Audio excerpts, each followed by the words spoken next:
Les podcasts de la 47e édition de Cinéma du Réel. Cinéma, forme et morale aujourd'hui, où en est-on avec le travelling de Capot?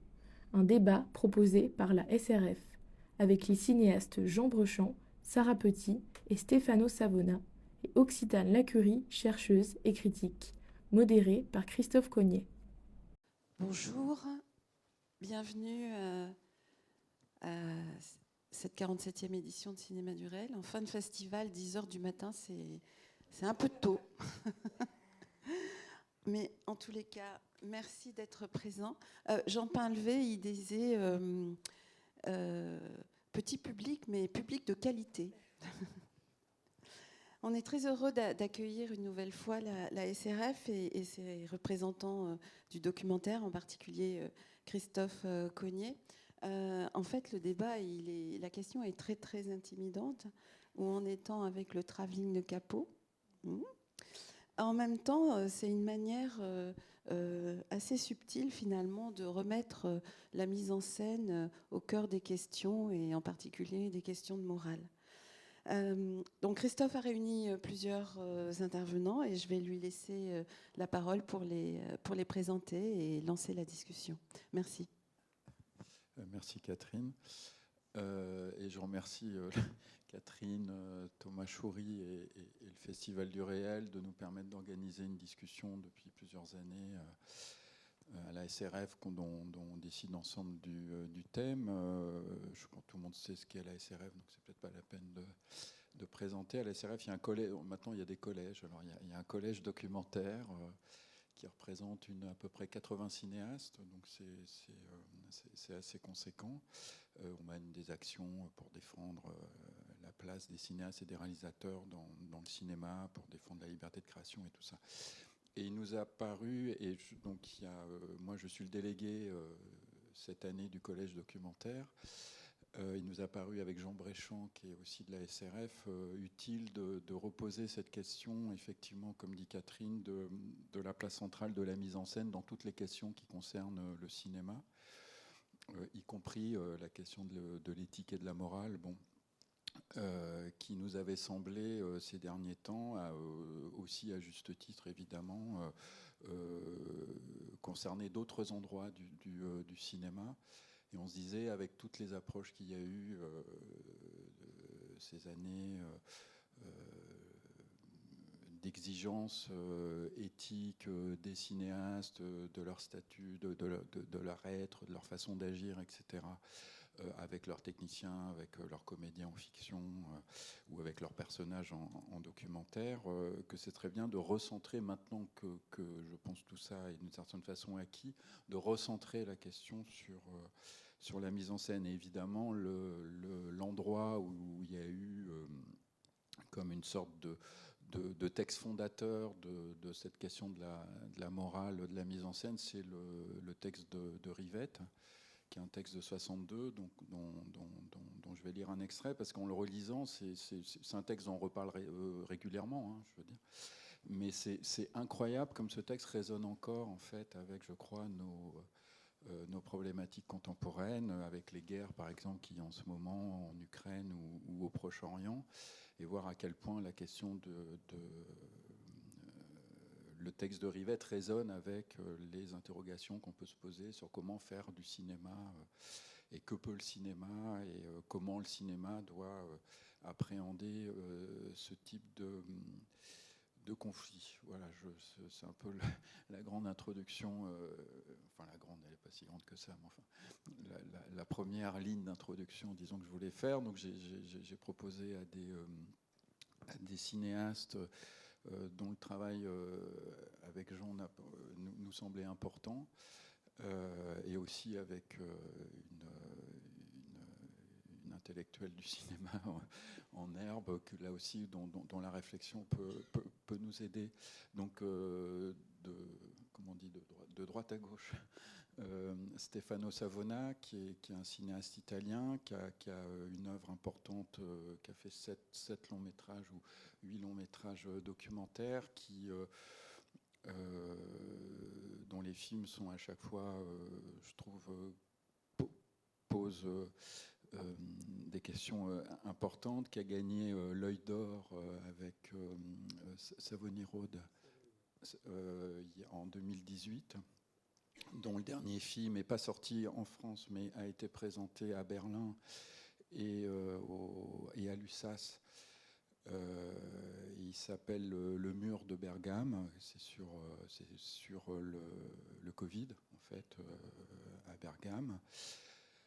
Voilà, donc tu te présenteras plus s'il faut, enfin j'improvise un peu. Sarah Léonard, qui est une cinéaste principalement de fiction, de films de fiction, qui a fait un documentaire qui est sorti donc en 2022, qui s'appelle Ceux de la nuit, qui est un film qui avait été présenté en première mondiale au cinéma du réel en 2021, si je me souviens. 2022 et sorti en 2023, pardon, je me suis trompé, qui est un film qui est tourné à la frontière entre la France et l'Italie, dans les Alpes, sur des passages de migrants, en fait, sur les migrants qui cherchent de traverser la frontière pour rejoindre Briançon et puis après aller plus loin. Qui est un film important là aussi dans sa façon de penser l'absence et de filmer le paysage et la présence de ces corps qu'on ne voit pas. Enfin, je pense qu'on pourra en parler. Occitane Lacurie, qui est donc une jeune chercheuse en cinéma, qui est doctorante et qui est aussi critique, qui mène une activité critique très abondante dans la revue Débordement, et aussi qui intervient régulièrement dans l'émission de Mediapart qui s'appelle À l'air libre. L'esprit critique. L'esprit critique, pardon. Voilà, sur le cinéma. Voilà. Et donc Jean Bréchamp, qui est cinéaste, qui est aussi, on peut dire, enseignant et critique, enfin intellectuel, penseur du cinéma, qui a réalisé 7 ou 8 films, dont un long métrage de fiction qui s'appelle La Papesse Jeanne, qui est sorti il y a une dizaine d'années, en 2016. 2017, pardon. Voilà, et qui vient de finir un film sur le travail du musicien Sylvain Cassap à partir d'Hamlet. Voilà. De Macbeth, pardon. Bon, c'est Shakespeare. Voilà. Bon, c'est le matin pour nous aussi, donc excusez-moi. Voilà. Puis moi, donc votre serviteur, si je puis dire, voilà, que je suis cinéaste, j'ai fait une quinzaine de films documentaires, dont 2 longs métrages, et le dernier, À pas aveugle, est sorti en 2023 après avoir fait une première à Berlin. Voilà. Donc pour lancer la discussion, peut-être que ça peut être pas inutile de lire un extrait du texte de Rivette, qui s'appelle De l'abjection, qui est paru en 1961. Qui est, de toute façon, il le dit lui-même, donc c'est pas, donc qui est à partir, donc qui est sur, comme vous le savez, qui est la critique d'un film de Pontecorvo qui s'appelle Capot, donc qui est sorti dans ces années-là, et le film de Pontecorvo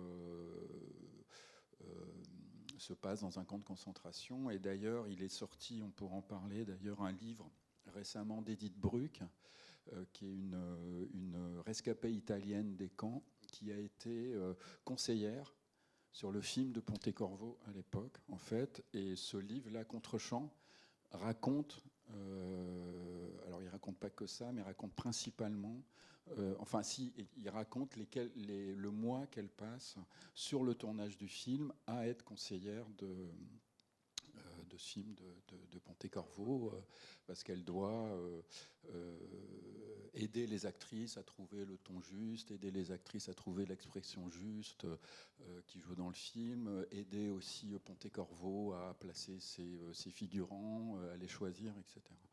Et c'est assez intéressant parce que l'intuition de Rivette sur le film est d'une certaine façon vérifiée par ce que raconte et l'ambiance qu'il y a sur le plateau, à l'hôtel, etc., que raconte Edith Bruck. Voilà, donc je conseille ça. J'ai l'impression d'être comme il s'appelait, non pas Phil, mais l'autre là, enfin, bon, bref, de montrer des livres et tout. parce que donc le texte de Jacques Rivette, alors je ne vais pas le lire en entier, mais je vais lire un passage un petit peu long, parce que je trouve vraiment qu'il résonne avec notre travail actuel et avec les problématiques. Donc, le moins que l'on puisse dire, c'est qu'il est difficile, lorsqu'on entreprend un film sur un tel sujet, les camps de concentration, de ne pas se poser certaines questions préalables. Mais tout se passe comme si, par incohérence, sottise ou lâcheté, Pontecorvo avait résolument négligé de se les poser. Par exemple, celle du réalisme. Pour de multiples raisons, faciles à comprendre, le réalisme absolu, ou ce qui peut en tenir lieu au cinéma, est ici impossible. Toute tentative dans cette direction est nécessairement inachevée, donc immorale, entre guillemets. Tout essai de reconstitution ou de maquillage dérisoire et grotesque, toute approche traditionnelle du spectacle, entre guillemets, relève du voyeurisme et de la pornographie. Le metteur en scène est tenu d'affadir pour ce qu'il ose présenter comme la réalité, encore une fois entre guillemets, soit physiquement supportable par le spectateur, qui ne peut ensuite que conclure, peut-être inconsciemment, que bien sûr c'était pénible, ces Allemands, quels sauvages, mais somme toute pas intolérables, souligné, et qu'en étant bien sage, avec un peu d'astuce ou de patience, on devait pouvoir s'en tirer. En même temps, chacun s'habitue sournoisement à l'horreur, cela rentre peu à peu dans les mœurs et fera bientôt partie du paysage mental de l'homme moderne, qui pourra, la prochaine fois, s'étonner ou s'indigner de ce qui aura cessé en effet d'être choquant. C'est ici que l'on comprend que la force de Nuit et brouillard venait moins des documents que du montage, de la science avec laquelle les faits bruts, réels, hélas, étaient offerts au regard, dans un mouvement qui est justement celui de la conscience lucide et quasi impersonnelle, qui ne peut accepter de comprendre et d'admettre le phénomène. On a pu voir ailleurs des documents plus atroces que ceux retenus par René, mais à quoi l'homme ne peut-il s'habituer ? Or, on ne s'habitue pas à Nuit et brouillard, c'est que le cinéma juge ce qu'il montre et est jugé par la façon dont il le montre. Pardon. Autre chose, on a beaucoup cité à gauche et à droite, et le plus souvent assez sottement, une phrase de Luc Moulet, « La morale est affaire de Travelling », parce que c'est lui, effectivement, Luc Moulet, qui initie cette réflexion à propos d'un film de Samuel Fuller, d'ailleurs, ce qui est intéressant, parce que Samuel Fuller est le seul cinéaste qui après fait des films avec George Stevens, qui a filmé la libération des camps, comme vous le savez, il a fait à Fackelno. C'est d'ailleurs presque son premier film à Fuller, c'est de filmer l'après-libération de Fackelno, d'ailleurs, la cérémonie dans laquelle on va enterrer les dépouilles des morts dans le camp. Donc, je fais une parenthèse, hein, c'est plus le texte du truc, mais je trouve ça très intéressant que toute cette question vienne d'un film de celui qui a réellement vu en fait la sortie des camps et qui s'est posé tout de suite comme un cinéaste qui voulait rendre cette libération. Donc la morale de Moulet, la morale est affaire de Travelling, ou la version de Godard, les Travelling sont affaire de morale, puisque Godard reprend cette phrase de Moulet, justement en parlant d'un autre film d'Alain Resnais qui est Hiroshima, mon amour. Vous voyez comment les choses... Voilà. Donc je reviens à Rivette. On a voulu y voir le comble du formalisme, alors qu'on en pourrait plutôt critiquer l'excès terroriste, pour reprendre la terminologie polannienne. Voyez cependant dans Capot, alors ça c'est le moment le plus connu et cité du texte, hein, voyez cependant dans Capot le plan où Riva se suicide en se jetant sur les barbelés électrifiés, l'homme qui décide à ce moment de faire un travelling avant pour recadrer le cadavre en contre-plongée, en prenant soin d'inscrire exactement la main levée dans un angle de son cadrage final, cet homme n'a droit qu'au plus profond mépris. On nous les casse depuis quelques mois avec les faux problèmes de la forme et du fond, du réalisme et de la féerie, du scénario et de la mise en scène, de l'acteur libre ou dominé et autres balançoires. Disons qu'il se pourrait que tous les sujets naissent libres et égaux en droit. Ce qui compte, c'est le ton ou l'accent, la nuance, comme on voudra l'appeler, c'est-à-dire le point de vue d'un homme, l'auteur, mal nécessaire, et l'attitude que prend cet homme par rapport à ce qu'il filme, et donc par rapport au monde et à toute chose. Ce que peut s'exprimer par le choix des situations, la construction de l'intrigue, les dialogues, le jeu des acteurs, ou la pure et simple technique, indifféremment mais autant. Il est des choses, voilà, et je voulais finir là-dessus, il est des choses qui ne doivent être abordées que dans la crainte et le tremblement. La mort en est une, sans doute. Et comment, au moment de filmer une chose aussi mystérieuse, ne pas se sentir un imposteur ? Mieux vaudrait en tout cas se poser la question et inclure cette interrogation de quelque façon dans ce que l'on filme. Voilà, je voulais finir là-dessus. Parce qu'il me semble que cette question de aborder la mort en tremblant et se sentir un imposteur face à elle, c'est, il me semble-t-il, peut-être quelque chose qui peut éventuellement nous rassembler. En tout cas, je vais parler un tout petit peu de mon travail à ce moment-là. C'est exactement, moi, la position que j'ai pu avoir dans mon travail récent. Et je voulais aussi insister sur la question, mais ça on en parlera peut-être après, que le texte est aussi un texte contre le réalisme, contre toute tentative de réalisme. Et il parle de réalisme absolu, donc c'est presque le naturalisme dont il parle, je pense. Et ça aussi, je pense, c'est une question qu'on pourra aborder. Donc juste pour faire une introduction par l'image, je vous propose de regarder le premier plan de mon dernier film qui est À pas aveugle, qui situe exactement pour moi cette question de l'irreprésentable et donc aller filmer en tremblant et montrer les choses en tremblant, en fait. Voilà, donc juste ce premier plan, puis après je donnerai la parole et on passera aux autres. Donc c'est le premier plan d'À pas aveugle, qui est un film où j'ai retrouvé les photos clandestines faites dans les camps de concentration, où je vais sur place dans les camps pour resituer l'acte qui leur a donné naissance et essayer de comprendre comment elles ont pu être réalisées et regarder ce que ça donne de les mettre 80 ans après, près de 80 ans après, aux endroits où elles ont été prises. Voilà. Donc on peut montrer le premier extrait du coup de À pas aveugle. Donc, je voulais juste montrer ça, parce que ce qu'on a essayé de faire, c'est dans un film qui allait réfléchir aux images. En fait, il fallait commencer par une sorte d'absence d'image, d'une certaine façon, sur le site. Et c'est ça qu'on a cherché un peu dans ce plan. Le mouillé qui bouge comme ça, qui donne une espèce je ne sais pas comment dire, de tremblement aussi, et du paysage, et de notre caméra, etc. Et c'était pour nous important de commencer par là. On est en plus à Bircano, donc dans une des zones de mise à mort. Et là, ce qu'on cadre, c'est un étang dans lequel étaient mises les cendres des victimes. Donc il y avait aussi cette idée de partir en fait des victimes. Vous connaissez, parce que ce qui a suivi un peu la réflexion de Rivette, ça a été après la querelle qu'il y a eu entre Georges Didier Huberman et Lanzmann sur la question de l'image des camps et en particulier de la Shoah d'ailleurs. Et moi, j'étais plutôt un lanzmannien qui allait remettre des images d'archives dans les... Donc il y avait une sorte de contradiction. Et cette image, ce plan était un peu...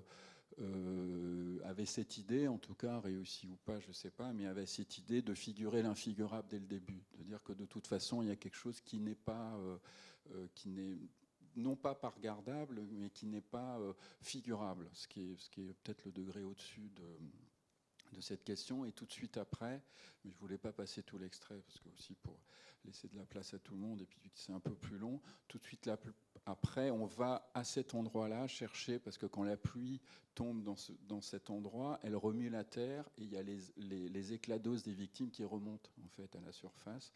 Et donc tout de suite après, on va chercher ces éclats d'os dans le film, qui est là aussi une façon de dire que tout ce travail est mis en hommage, est fait en hommage aux victimes, et presque plus qu'en hommage, c'est-à-dire sous leur contrôle d'une certaine façon. Enfin, voilà, qu'il y avait un peu cette idée-là. Et que si je peux parler humblement d'une potion éthique, elle était là, l'éthique. C'était de dire, on n'y voit rien, il n'y a pas de figurable, donc tout ce qu'on va voir ne sera de toute façon pas grand-chose, d'une certaine façon, par rapport à l'immensité du crime. Et les victimes sont là et d'une certaine façon nous regardent. Enfin, il y avait un peu ce truc dans ce plan. Voilà. Et cette question de l'absence, c'est pour peut-être parler de ton travail, Sarah, du coup, enfin, cette idée de l'absence des corps, de l'absence des gens et du paysage, c'est-à-dire de regarder dans un paysage qu'est-ce qui peut substituer d'une histoire, d'un parcours, d'une traversée. En fait, il me semblait qu'on pouvait, on pouvait assez trouver un lien avec ceux de la nuit. Donc, si tu veux un tout petit peu, parce que alors ce que j'ai pas dit non plus, c'est que cette question de l'éthique, contrairement peut-être à ce que disait Catherine, que c'est un truc écrasant, c'est pas du tout écrasant pour moi. C'est des questions très concrètes de cinéma. C'est vraiment des questions très concrètes. C'est comment la préparation, avec qui on fait un film, les repérages qu'on fait, quelles sont les alliances qu'on noue, quelles sont les non-alliances qu'on noue, l'équipe, qu'est-ce qu'on cadre pas, quelle figure de montre. Donc c'est des questions très concrètes. L'éthique au cinéma, c'est pas une dimension philosophique qui surplomberait d'une certaine façon, comme un regard derrière nous, comme ça, truc. Non, non, c'est des choix qu'on fait tout au long de la construction du film, des choix de récit. Qu'est-ce qu'on raconte d'un événement, hein, quel endroit on raconte d'un événement, etc. C'est un peu ça. J'y pense parce que sur ton film, c'est très important de ramener à quelque chose de tout ce qu'on fait, je crois, tous les 5. Il y a quelque chose, y compris, je pense, la pensée. Il y a quelque chose de très concret, en fait, dans la question de l'éthique. Voilà, c'est ça que j'ai oublié de dire tout à l'heure, pardon, mais qui me paraissait important. Voilà. Et Sarah, je sais pas. Oui, je suis tout à fait d'accord. C'est pas qu'on on relit pas le texte de Rivette avant de partir en tournage ou des choses comme ça. Ce serait impossible. Et le cinéma, c'est en tout cas quelque chose d'une activité très concrète. On fait ce qu'on peut, en fait. On croit toujours qu'on fait... évidemment, on part avec des idées, quoi. Mais une fois sur le terrain... en tout cas, moi, ma démarche par rapport à ce sujet... qui n'était pas encore un sujet au début quand j'ai entrepris d'aller sur la frontière, sur ce paysage de la frontière entre la France et l'Italie. C'était juste que j'étais appelée par 2-3 événements qui étaient d'une part une manifestation de génération identitaire qui avait déployé une fausse frontière médiatique mise en scène pour dénoncer ce qui est considéré comme une invasion d'exilés, qui m'avait profondément choquée puisqu'il n'y avait eu aucune poursuite du gouvernement, enfin des forces de la police ni quoi que ce soit à l'endroit de ces gens, quoi. Et d'autre part, et ça c'était encore plus important, et c'était la disparition d'une jeune femme qui s'appelait Blessing Matthew, exilée originaire du Nigeria, qui a traversé la frontière de nuit, comme tous les exilés, avec 2 amis, et qui est tombé dans une embuscade qui avait été faite par des gendarmes au pied du col de Montgenèvre, le long de la rivière du Rance, qui a pris la fuite. Les gendarmes, il y a eu une course-poursuite entre ces trois exilés et les gendarmes. Les 3 exilés se sont séparés. Blessing a couru le long de la Durance, qui à l'époque était très grosse, c'était un torrent puisque c'était en mois d'avril, c'était la fonte des neiges, et est tombée dans l'eau et a disparu. Et son corps a été retrouvé le lendemain. Tout ça se passe en amont de la ville de Briançon, en aval de la ville de Briançon, contre un barrage EDF, donc elle s'était noyée. Voilà, ça m'avait profondément marquée. C'était une jeune femme de 21 ans, dont on ne savait pas grand-chose. Peut-être. Alors pourquoi est-ce que ça m'a marquée ? Mais en tout cas, moi, ça a été un déclencheur de me dire, mais qu'est-ce qui se passe là-bas, quoi ? Parce que la montagne est un paysage qui m'est très familier, dans lequel j'ai évolué pendant toute mon enfance. Et donc j'ai décidé d'y aller et d'aller voir, mais sans vraiment savoir qu'est-ce que j'allais faire, quoi. Et en fait, j'ai découvert ce paysage en étant hantée par l'histoire de Blessing, au sujet de laquelle j'ai cherché à en savoir plus, et je suis arrivée dans un univers qui était très très tendu, très fermé, avec donc des forces de l'ordre très présentes, des solidaires des exilés et les maraudeurs harcelés en permanence par les forces de l'ordre, certains avec des procès, en cours, donc qui n'avaient pas la parole, la possibilité de s'exprimer comme ça librement. Des exilés qui arrivaient dans un univers très... dans un refuge à Briançon, où les forces de l'ordre avaient toléré qu'ils puissent se reposer, mais que je ne pouvais pas filmer. Enfin, disons, la première fois que je suis rentrée dans ce refuge, déjà, il y avait déjà 3 caméras, puisque c'était le pic, en fait, de l'activité. Enfin, c'était vraiment un moment donné où on commençait beaucoup à en parler dans la presse et tout ça, donc c'était très médiatiquement, très, très suivi. Et très vite, j'ai compris que moi, personnellement, je ne pouvais absolument pas sortir ma caméra dans ces conditions, sachant que je n'ai évidemment pas la formation d'une journaliste, je ne suis pas journaliste. Je venais de la fiction, enfin bon voilà, moi je ne sais pas faire ça, quoi. Je ne sais pas allumer ma caméra, braquer quelqu'un et dire bah raconte, qu'est-ce qui t'est arrivé, à des gens qui ne font que passer, qui sont là pendant 2-3 jours, et qui ensuite partent déposer leur demande d'asile dans des villes où il y a une préfecture. Donc ils passaient 2-3 jours là, l'histoire pour ceux qui étaient en meilleure forme, pour ceux qui avaient des problèmes de santé un peu plus longtemps. Mais en tout cas, il n'y avait pas la possibilité de nouer ou de prendre le temps, de s'asseoir et de laisser le temps œuvrer pour... Et puis je trouvais ça, je sais pas, il y avait quelque chose d'opportuniste qui m'empêchait. Donc voilà, la question de la morale ou de l'éthique, déjà là, moi, c'était pas que est-ce que je peux ou est-ce que je peux pas, c'était que juste je ne peux pas. C'est-à-dire que physiquement, pour moi, venant de la fiction, filmer quelqu'un, filmer un visage, ça relève d'un accord qu'on passe, quoi. On ne vole pas d'image.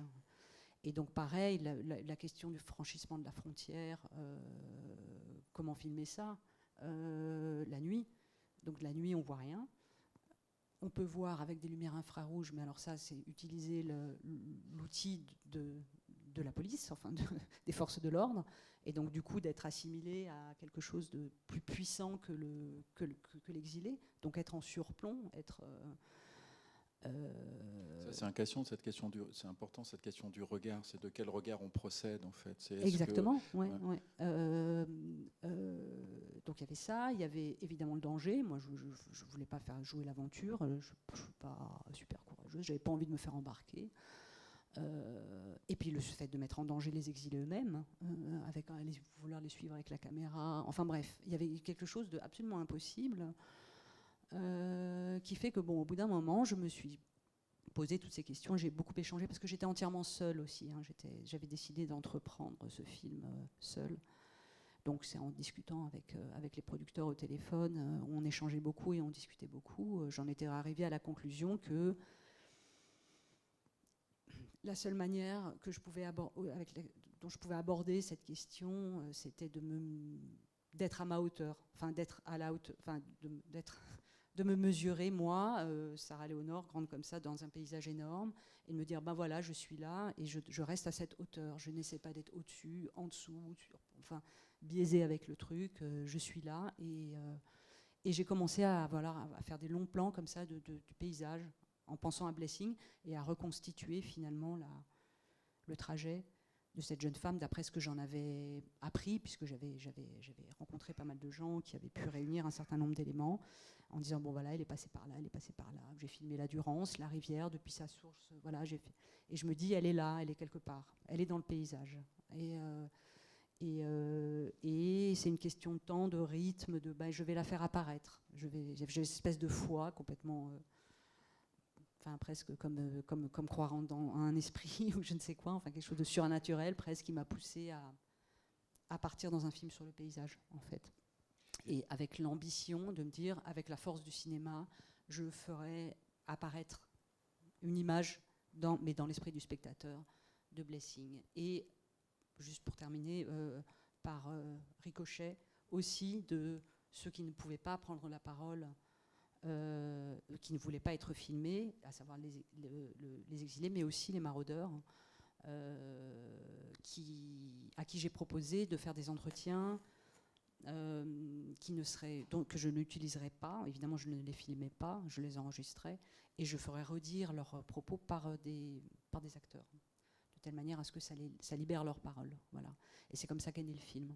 Et la troisième ou quatrième dimension du film, c'est les archives aussi que tu Oui. utilises. Et ça aussi, j'ai été aidée, et alors ça en revient, j'en reviens d'ailleurs à ce qui fait le pont aussi avec ton plan, c'est de voir que dans le paysage, il y a aussi la géologie, et que il y a une histoire, enfin l'histoire est enfermée en fait dans le paysage.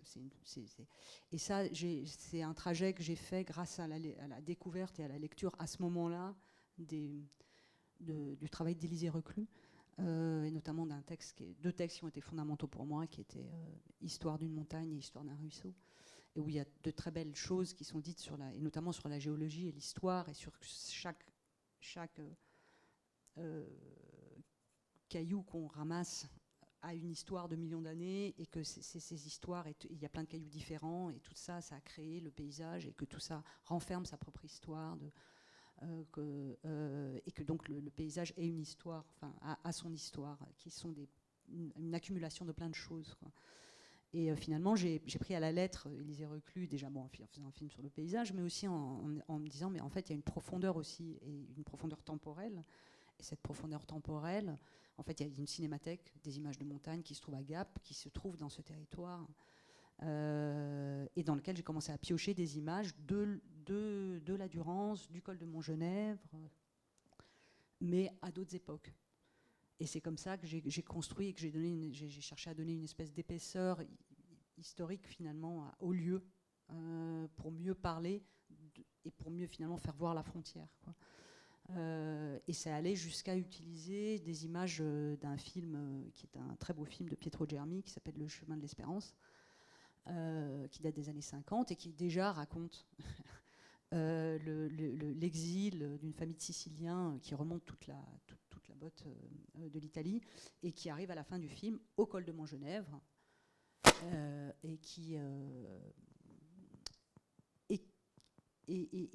donc ma règle du jeu, parce que je pense que c'est très pragmatique la question de l'éthique, mais c'est aussi se donner une règle du jeu finalement dans cette complexité de la réalité et dans des choses qu'on peut pas avoir et des choses. Donc c'était donc je ne filme que autour du col de Montgenèvre et entre le col de Montgenèvre et Briançon, et je n'utilise des images ou des sons que j'ai récoltés comme Élisée Reclus ramasse ses petits dans ce territoire-là, quoi. Et donc là, en fait, la fin du film se passe exactement à l'endroit, donc en 1950, exactement à l'endroit où passent les exilés encore aujourd'hui, quoi. Ce col de Montgenèvre, c'était assez incroyable. Donc tout ça, tous ces éléments, je les ai travaillés pour essayer de permettre aux spectateurs d'appréhender ce que c'est ce trajet de ceux de la nuit, quoi, en fait. Et ça a donné ce film. Voilà. Et on en voit un extrait, du coup, peut-être. Oui. Tout de suite. Que j'ai choisi justement parce qu'il y a ces couches différentes qui sont dans ces 3 minutes, quoi, qui apparaissent. Ceux de la nuit. Ce qui sert de lien aussi, c'est bien qu'il y ait aussi ce texte que tu as écrit, j'imagine, que dit Françoise Lebrun. Si tu peux en parler. Oui, donc le Ceux de la nuit, juste, c'est donc en fait, c'est 4 portraits dont certains sont fictifs parce que créés à partir de 2 entretiens avec des maraudeurs ou 3 entretiens que j'ai combinés ensemble, mais qui ont toujours une base très documentaire, donc qui sont en voix off, et qui représentent chacun un aspect de comment est-ce que les habitants du Briançonnais sont traversés par la question des exilés et du franchissement de la frontière à cet endroit-là. Et donc j'ai organisé le film de cette manière-là. Et donc la voix qu'on entend au début de l'extrait, c'est donc un des maraudeurs qui parle à travers la voix d'un acteur, quoi. Et la voix de Françoise Lebrun, voilà, j'ai un peu, alors je me défendais de dire c'est ma voix. Je disais c'est la montagne qui parle parce que j'étais encore toute pleine d'Élisée Reclus, mais enfin il y a une espèce d'objectivité, c'est une espèce de voix qui connaît tout et qui distribue comme ça et qui louvoie et qui effectue, oui, pour moi comme une voix immémoriale, quoi, voilà, un peu mythologique. Et et qui, grâce à l'interprétation magnifique de Françoise Lebrun, est très humaine, quoi. Voilà, avec la distance qu'il faut, quoi. J'avais une question, mais En tout cas, là, voilà, j'avais choisi cet extrait parce que ça mélange. Il y a énormément de sources d'images, et c'était un peu pour montrer comment j'avais développé un schéma narratif, quoi, plutôt poétique, on va dire, que explicatif. Le but était pour moi, enfin le but. Mais en tout cas, je voulais que le spectateur appréhende la réalité de ce qui se passe là-bas et le paysage de manière physique, enfin presque le perçoive. Voilà. Donc, et à cet endroit-là du film, avec quand la voix de Françoise dit tu as fait ce rêve, voilà, c'est à un moment donné où il est question d'une espèce d'épuisement psychologique du maraudeur et des maraudeurs interviewés qui avouent que oui, il y a eu des dépressions, il y a eu des divorces, il y a eu des... Parce qu'être maraudeur, c'est pas juste signer une pétition sur Facebook, c'est après une journée de travail, rentrer chez soi, faire à manger aux enfants, les coucher, puis ensuite se rhabiller, prendre la voiture, monter au col de Montgenèvre, être à minuit dehors, chausser les skis de randonnée pour ceux qui sont vraiment les plus aguerris, et puis attendre pour voir s'il y a des gens. S'il y en a, ça peut durer jusqu'à 5h du matin, et puis ensuite se coucher, le lendemain aller travailler. Voilà. Et il y avait des gens qui étaient rentrés complètement dans une espèce de dépendance. C'est complètement fou, en fait, comme vie. Et donc, il y a eu des dépressions et des choses comme ça, quand ces gens-là réalisaient qu'en fait, ce qu'ils faisaient, c'était une goutte d'eau dans la mer et qu'ils ne pourraient jamais empêcher en fait, il n'y avait pas d'issue. Ça n'arrêterait jamais, en fait. Qu'ils étaient rentrés dans une espèce de processus interminable. Et que ça les abattait complètement, quoi, en fait. Donc on en est là. Et donc la question du rêve, c'est ça, c'est l'idée de vouloir alerter le reste du monde et en fait de ne pas être du tout entendu, parce que ce phénomène qui se déroule à Briançon, tout le monde en parle, mais qui en parle à Paris, enfin très très peu. Il y a quelques journalistes qui suivent ça de près, mais c'est absolument... Alors que ça continue aujourd'hui, hein, c'est pas du tout terminé, quoi. Et dans le film, il y a aussi, j'y pense aussi en termes d'éthique du récit, disons, enfin, je ne sais pas si on peut dire ça comme ça, je ne sais pas si c'est éthique d'ailleurs, tu vas me dire, mais tu donnes aussi la parole à un moment donné où tu reprends une parole issue des gens d'extrême droite qui cherchent à empêcher ces migrants de traverser la frontière.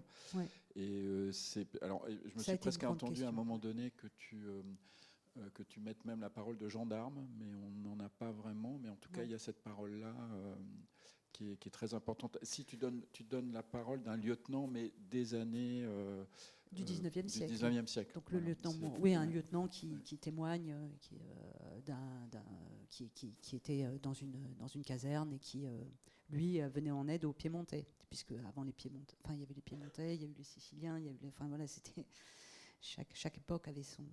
Et donc c'était un lieu de franchissement de frontières de tout temps, quoi, en fait, quoi, y compris Hannibal, puisqu'on parle Françoise Lebrun évoque Hannibal et le franchissement. On dit que c'est là qu'il a franchi les Alpes, ce qui est pas... Avec les éléphants, c'est ça? Ouais, les éléphants, oui.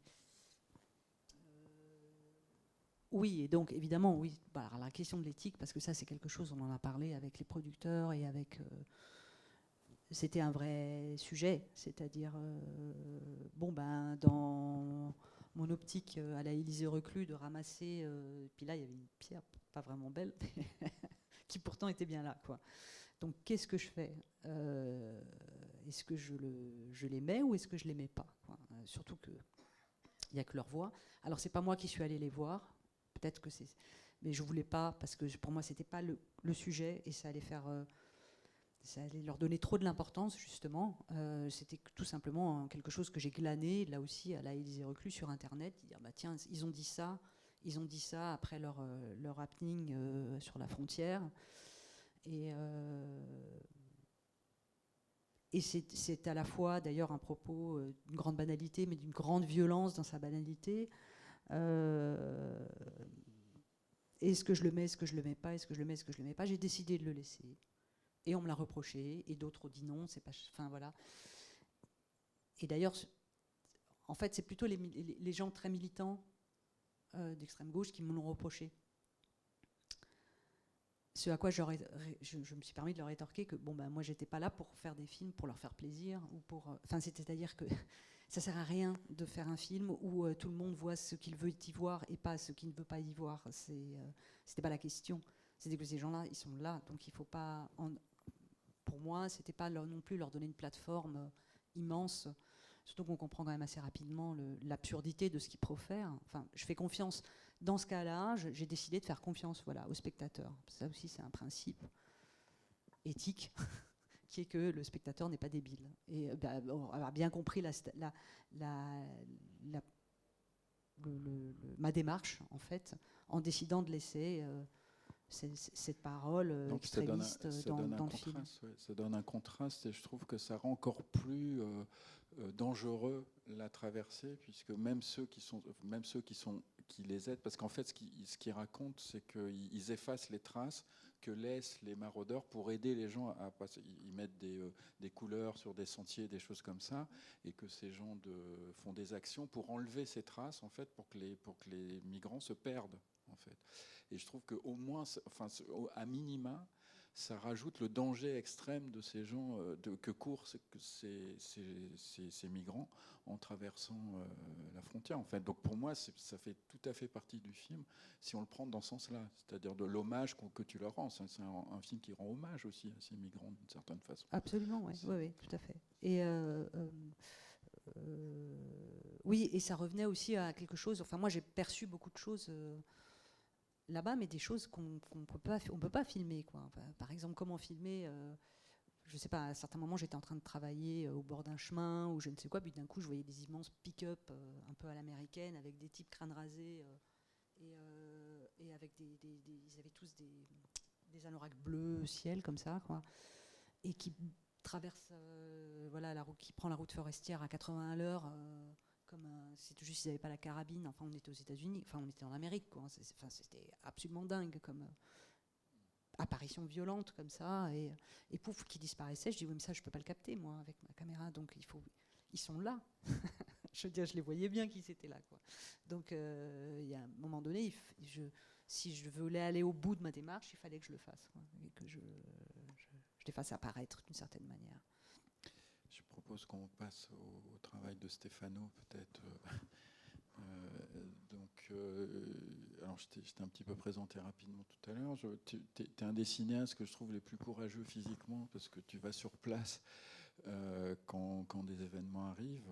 Moi, j'ai le souvenir de deux des films que tu avais fait, qui est le film que tu as fait à Tahrir, qui s'appelle Tahrir, sur la place Tahrir, au moment du soulèvement des Égyptiens. Je crois que c'est l'extrait que tu as choisi, qu'on verra tout à l'heure. Où tu vas au milieu des manifestants dans cette espèce de confrontation physique extrêmement dangereuse pour toi avec la police. Et je me souviens aussi de ce film qui m'avait beaucoup marqué, qui s'appelle Plomb durci, où tu es à Gaza, tu filmes un hôpital et l'activité des soignants, enfin, et des ambulanciers, et c'est le moment où l'État d'Israël décide de l'opération Plomb durci, en fait, et donc il bombarde déjà, si je puis dire, le Gaza, et toi, tu continues à filmer ces moments-là. Et moi, il y a un des plans les plus impressionnants que j'ai jamais vu, où tu es avec une ambulance. Vous êtes sous le feu, en fait. Je crois qu'il y a quelqu'un qui est blessé, qu'il faut aller chercher, qu'on peut pas aller chercher parce que ça canarde. Et il y a ta caméra qui cherche, en fait, désespérément d'où viennent les tirs, en fait, d'où viennent les tirs.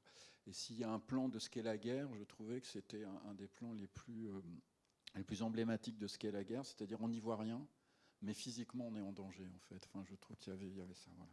Donc je voulais te dire ça. Et ton dernier, tu t'interviens quand tu veux.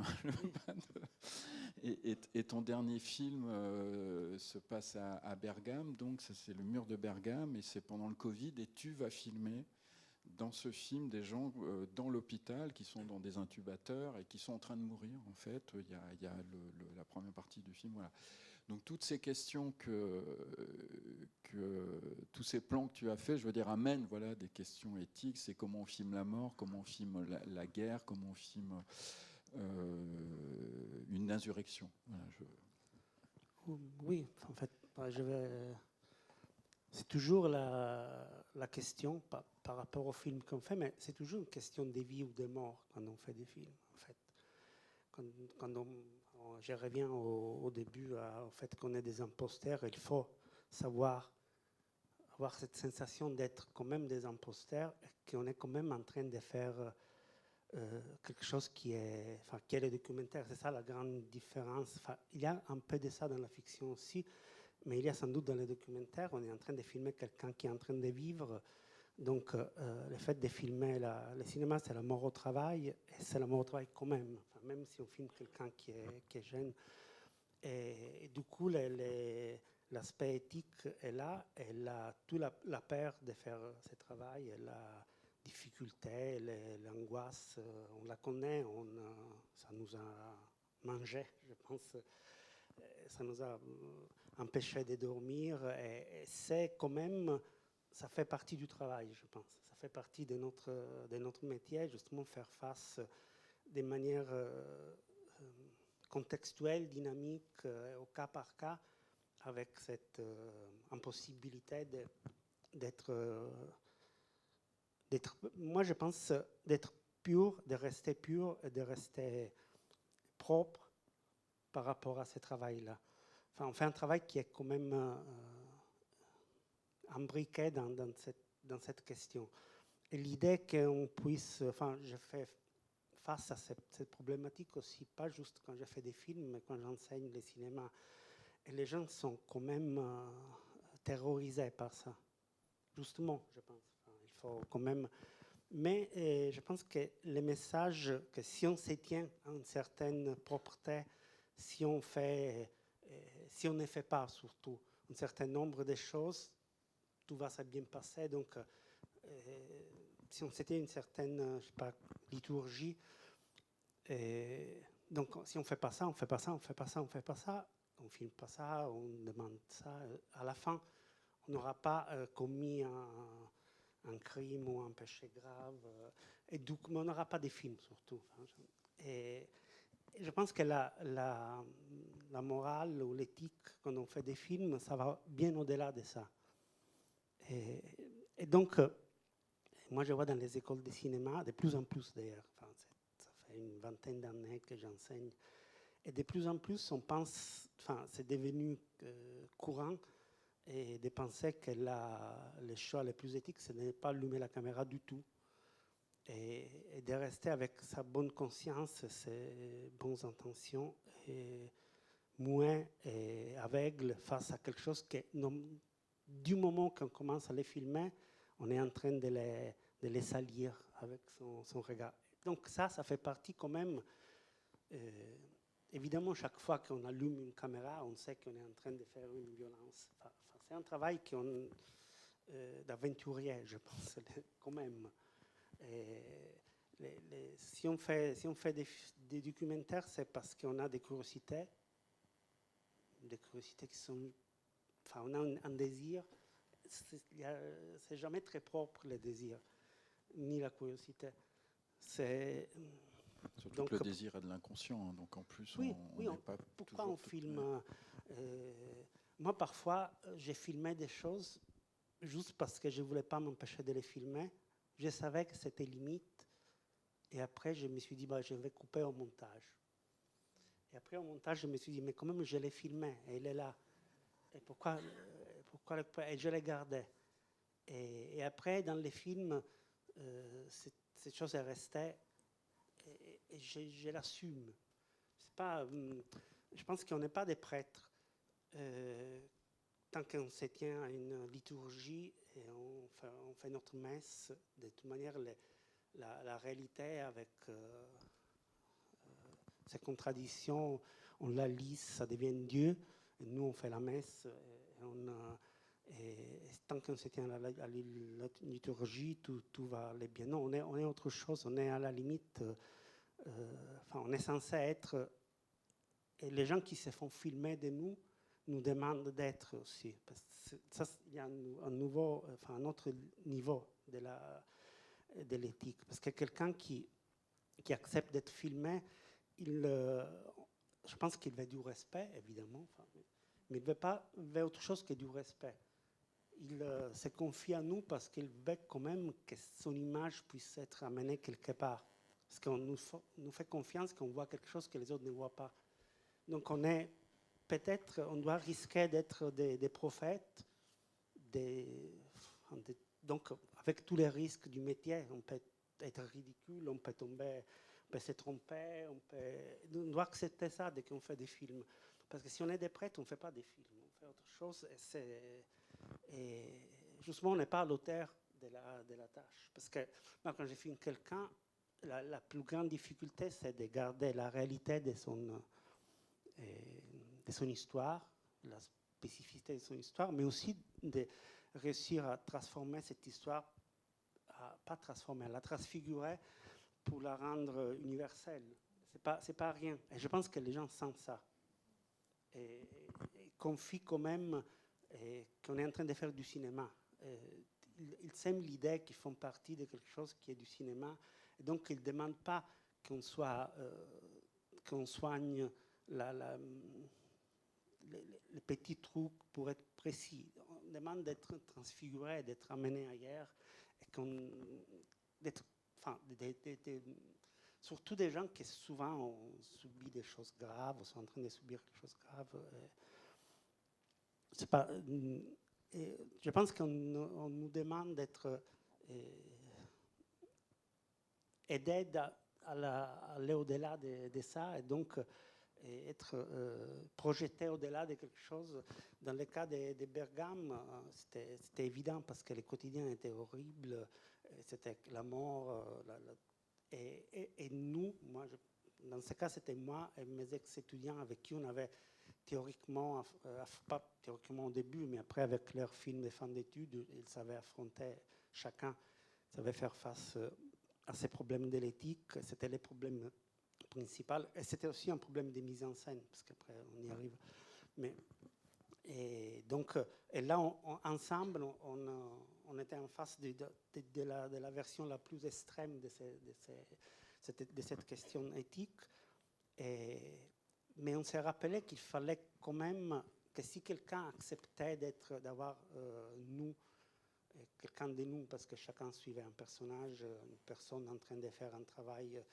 On avait suivi des médecins, des gens des pompes funèbres, et d'autres, des gens qui étaient dans le Covid, qui ne restaient pas à la maison, mais qui étaient en train de travailler pour garder la situation un peu supportable dans la ville de Bergame, qui était l'épicentre du Covid en Italie.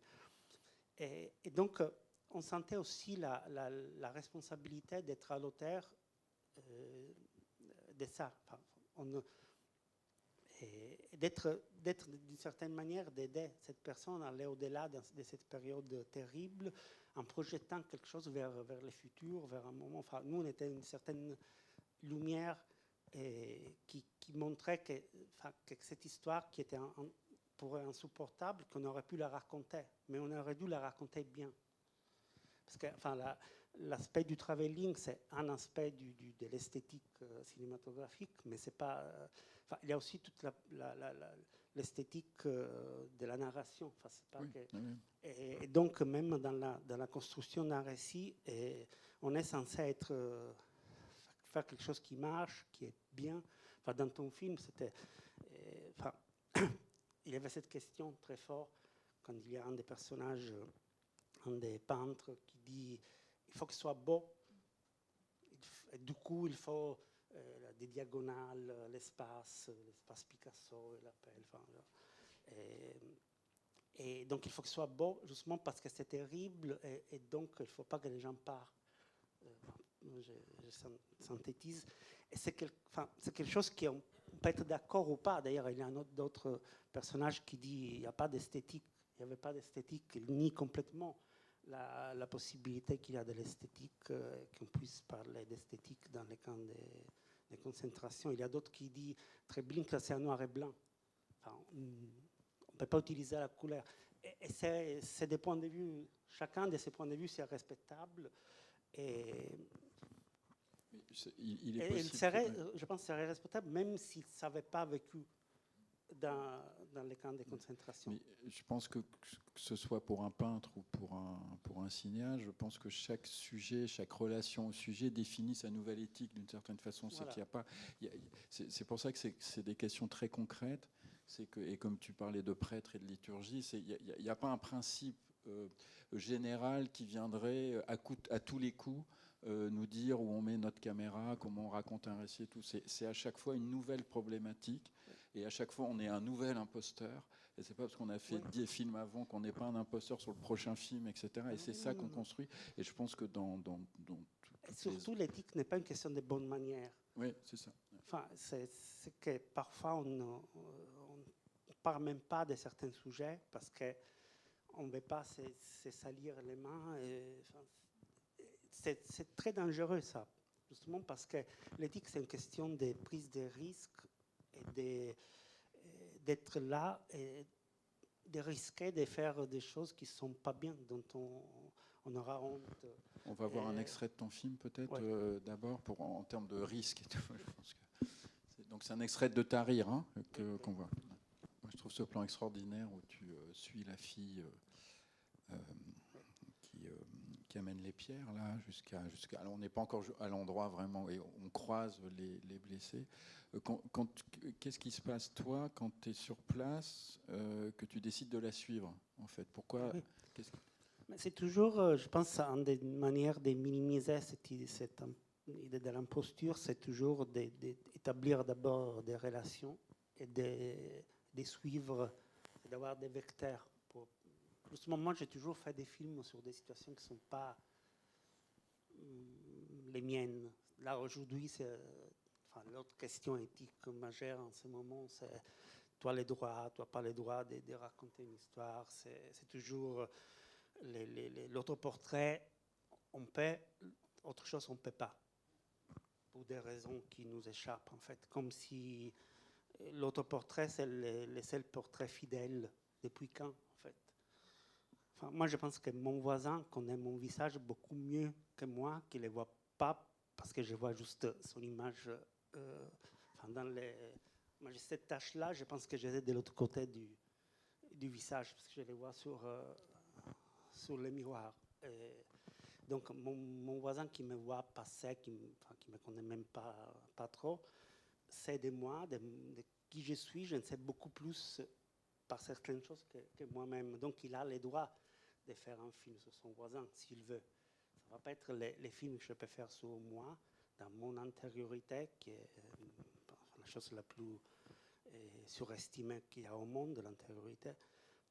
Mais en même temps, on a les droits et on a tous les droits de se raconter l'un l'autre. Sinon, si on ne l'avait pas, on ne pourrait pas se parler, on ne pourrait pas se connaître d'ailleurs. Donc, et aujourd'hui, par contre, on garde sa propre histoire, sa propre lutte, souvent comme un trésor des familles et que les autres n'ont pas les droits de toucher. J'ai extrémisme, mais finalement, il y a ça, il y a de plus en plus ça. Je pense que ça nuit aux luttes, ça nuit à l'universalité de la condition humaine, à notre capacité de se parler, de se comprendre. Et moi, j'ai toujours fait le pari de pouvoir raconter des choses que je connaissais assez bien pour les raconter, mais dont je ne faisais pas partie. Justement, ça me donnait une liberté, ça me donnait quelque chose en plus comme mon voisin par rapport à ma façon de marcher, par rapport à ceux qui sont dedans. Et je pense que des cinéastes même intelligents qui ont reconnu ça. Je me souviens quand j'avais présenté Tahrir là à la radio, à Radio France, je me suis retrouvé dans l'ascenseur et j'ai découvert à ce moment qu'il était dans l'émission avec moi, avec Yousri Nasrallah, qui c'était le plus important cinéaste égyptien. Et je ne savais pas qu'il avait vu les films déjà, je ne savais pas qu'il aurait dû présenter les films avec moi. Et lui, comme il est très sympa et très malin, il me regardait comme ça, Yousri Nasrallah, on va être ensemble dans l'émission. J'ai prié. Et là-bas, quand il a pris la parole pour parler de son film, il a dit non, je ne parle pas de mon film, je parle des films de Stefano, parce que finalement, c'est magnifique, il a pu faire un truc. Nous, on ne pouvait pas le faire parce que nous, on était en train de faire la révolution, alors que lui, il est venu juste pour faire ça et il nous a raconté. Enfin, il était très. Une grande gentillesse. Mais c'était vrai la chose qu'il disait, parce que finalement, si jamais je ferais une révolution, j'aimerais bien que quelqu'un de l'extérieur puisse la raconter. C'est pour peut-être faire le lien avec Occitane et l'extrait que tu as amené, c'est-à-dire le problème c'est qu'à Gaza, personne ne peut aller filmer en dehors de Gaza. Donc, alors là, en l'occurrence, l'extrait que j'ai amené pour l'intro, c'est en Cisjordanie. Ouais. C'est en Cisjordanie en l'occurrence, même si c'est un espace qui est difficile d'accès. Tu veux qu'on commence par l'extrait ou que je dise un mot ? Vas-y, comme tu veux. Alors, moi, ce qui m'intéresse beaucoup, comme tu as dit, moi je ne suis pas cinéaste, et ce qui m'intéresse beaucoup dans ce qui a été dit juste avant par Sarah et Stefano, c'est cette idée de point de vue, l'idée de comment on se positionne par rapport à un sujet et aussi par rapport à cette méfiance. Cette méfiance que Stefano, tu as l'air de situer, genre assez récent, d'en faire quelque chose de relativement récent par rapport au fait que il faudrait se parer de tout un tas de légitimités pour essayer de simplement avoir le droit d'approcher un sujet. Et du coup, en préparant la table ronde, je me suis quand même beaucoup posé cette question de me demander déjà, est-ce que cela est si nouveau que ça, dans le sens où j'ai l'impression que c'est quand même des questions qui refont surface régulièrement, notamment dans l'histoire du documentaire, c'est-à-dire le d'où tu parles, à quel moment tu as le droit de parler. L'enquête maoïste, c'était déjà ça après 68. C'est pas forcément pour minimiser ou quoi que ce soit, c'est juste pour essayer de voir comment ça refait surface à des moments régulièrement, ou même des slogans rien sur nous sans nous, ou alors ne nous libérez pas, on s'en charge. Tout un tas de choses qui ont pu refaire surface à des moments, et j'ai l'impression qu'il y a eu un nouveau moment où tout ça est revenu dans la discussion post presque, j'aurais envie de dire, touche pas à mon pote d'une certaine manière, c'est-à-dire l'idée qu'il y a eu une espèce de réflexion sur qu'est-ce que c'était d'extraire une forme d'extractivisme, de la même manière que la pensée de l'extractivisme des ressources est venue renouveler la pensée marxiste au tournant du millénaire, c'est-à-dire l'idée que le matérialisme, c'est aussi ce qu'on a extrait d'une terre, ce qu'on a extrait de quelqu'un, ce qu'on a extrait comme force de travail, comme ressources, etc. L'idée qu'en art, il y aurait quelque chose qui pourrait être similaire, qu'on extrait une imagerie, qu'on extrait une histoire, qu'on extrait, et que finalement, il y aurait un rapport de force à cet endroit-là qui se nourrait, et ce qui a conduit d'une certaine manière à une pensée qu'on a pu qualifier de concerniste, du premier concerné. C'est-à-dire que seul le premier concerné ou la première concernée aurait le droit de parler de sa situation, etc., puisqu'il y aurait une forme de privilège de l'expérience, un privilège épistémique qui permettrait à la fois de produire du savoir et de produire des images, puisque les deux quand même ont des points communs, sur telle ou telle situation, quitte à fétichiser aussi ça, c'est-à-dire à finalement réinjecter de l'essentialisme, c'est-à-dire que le fait d'être ou de ne pas être permettrait de faire des bonnes images, ce qui est aussi un autre problème, même si je pense quand même qu'il ne faut pas négliger la base matérielle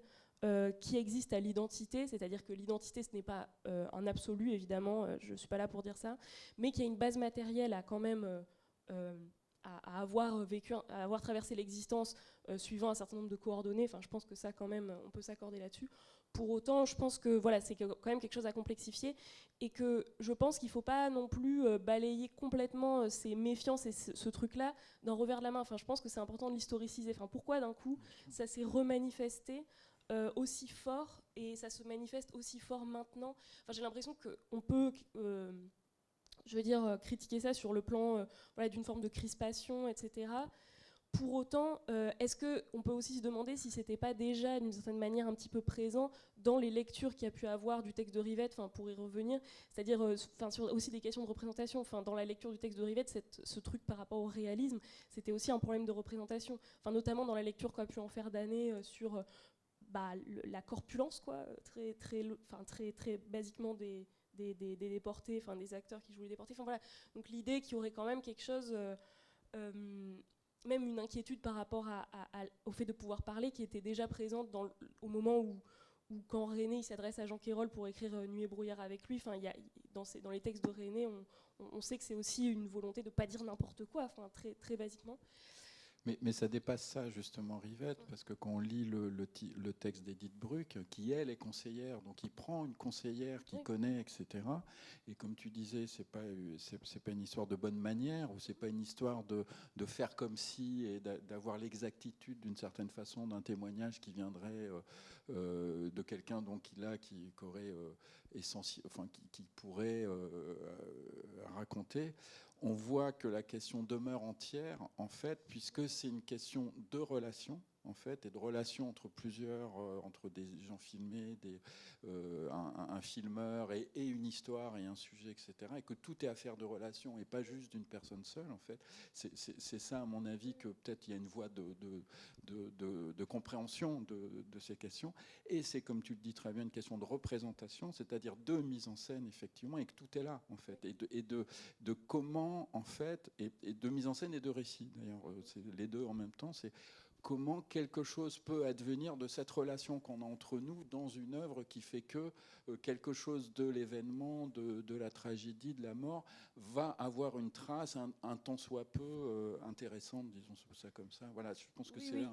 Oui, non mais oui. Et du coup, mais pour autant, moi, j'insiste sur le fait que vraiment je me questionne sur pourquoi cette réactivation du concernisme que je critique par ailleurs, que je tempère, que je critique pas complètement, voilà, que je pense qu'il faut tempérer. Et la question, je pense que c'est ça aussi de se demander à un moment donné pourquoi il y a eu cette réaction aussi forte contre cette espèce de part extractiviste que peut avoir le documentaire. Tu parlais, Sarah, tout à l'heure de ta propre crainte qui avait été de ne pas sombrer dans l'opportunisme. Et je veux dire, des documentaires sur le long été de la migration, on a pu en voir certains qui procédaient de cet extractivisme-là. J'ai pas du tout envie de polémiquer pour rien et de citer des choses, mais tout le monde peut penser à des exemples, mais sur toutes sortes de thèmes. Et je pense que ça a pu aussi, d'une certaine manière, exaspérer le regard, surtout dans un moment où... dans une époque où il y a autant d'images et autant de mauvaises images aussi qui passent par la télé, etc., où en fait il y a une forme de patience en fait qui est complètement perdue.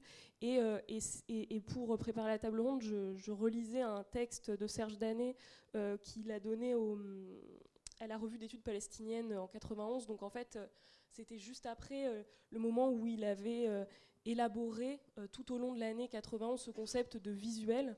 Donc alors en fait, c'est Serge Danet qui, quand il est à Libération, il regarde les images de la guerre du Golfe et il s'interroge beaucoup sur la façon qu'on a de filmer cette guerre. Et il dit que d'un côté, il y aurait quelque chose de l'ordre de l'image qui serait du côté, je vais résumer très vite, mais du côté de l'art, et de l'autre côté du visuel qui serait du côté plutôt du flux d'images et d'une image qui est un peu refermée sur elle-même. Et lui, dans la revue d'études palestiniennes, il revient un peu sur l'élaboration de ce concept en l'appliquant à la Palestine et il dit que, il parle de l'Olivier, du film L'Olivier, et il dit que, en conclusion du texte, que finalement dans l'Olivier il y a une image qui manque, et il parle du moment où Shatner montre un village israélien en disant là-dessous il y avait un village palestinien, et où en fait Danet d'un coup est un peu saisi par le vertige de dire mais en fait l'image qui manque c'est l'image des Palestiniens, et d'ailleurs il dit les Palestiniens eux-mêmes n'aident pas, et il dit on a été, je paraphrase, rassuré par d'un coup l'émergence des films de Michel Khelaïfi, d'un coup d'une image qui nous sauvait de quelque chose qui serait de l'ordre de se raccornir sur son propre visuel, où en fait les deux camps se raccornissent en quelque sorte sur du visuel, y compris au cinéma, en produisant des images là aussi qui sont de l'ordre, si on peut le reformuler, du côté de l'imagerie d'une certaine manière. Et j'ai l'impression que c'est ça en fait aussi cette crainte politique, et je pense qu'il faut vraiment pas la balayer, d'être réduit à sa propre imagerie. Enfin, je pense à une imagerie dont on serait du coup le pur bout de décor. Enfin, je pense au texte, enfin un immense texte de Frantz Fanon qui est contenu dans Peau noire, masque blanc, mais qui est paru à la base dans Esprit, où il dit je peux pas aller au cinéma sans me rencontrer, et où en fait il fait une espèce d'énumération de tous les moments où il voit des hommes noirs dans l'image qui sont en fait voilà, une imagerie de l'homme noir. Enfin, c'est au moment où il arrive étudier à Paris, et qui parle voilà, de la construction de sa cinéphilie aussi dans ce rapport à l'imagerie. Et j'ai l'impression que y a une espèce de culture de l'image, de culture visuelle partagée qui émerge au tournant des années 2000 avec Internet et tout, et qui nous rend peut-être intolérants, peut-être un peu crispés, mais je pense qu'il faut vraiment historiciser cette crispation, et ça m'intéresse énormément en tout cas. Et de ce point de vue-là, moi j'ai adoré ton film, Sarah, de cette démarche archéologique que tu fais aussi, et où tu as dit, voilà, je suis toute petite dans le paysage, et que voilà, et qu'en fait tu interroges profondément cette épistémologie, en fait, ce moment où ton point de vue il sert à produire un savoir depuis un espace où tu peux te tenir aussi. Et j'ai l'impression que ça c'est quelque chose dont on peut plus faire l'économie, et c'est un moment assez passionnant aussi intellectuellement, quoi, selon moi en tout cas. Juste pour en revenir sur l'imagerie, ça me rappelle une conversation que j'ai eue avec un exilé là-bas à Briançon qui m'a dit, qui était un garçon jeune de une vingtaine d'années, et donc qui était passé par le col et dans la neige et tout ça, et qui faisait des études, qui avait repris les études en France. C'était un garçon très intelligent, et qui me disait je préférerais que tu ne me filmes pas, parce que on va retrouver mon image sur Internet, et je ne veux pas être une victime toute ma vie.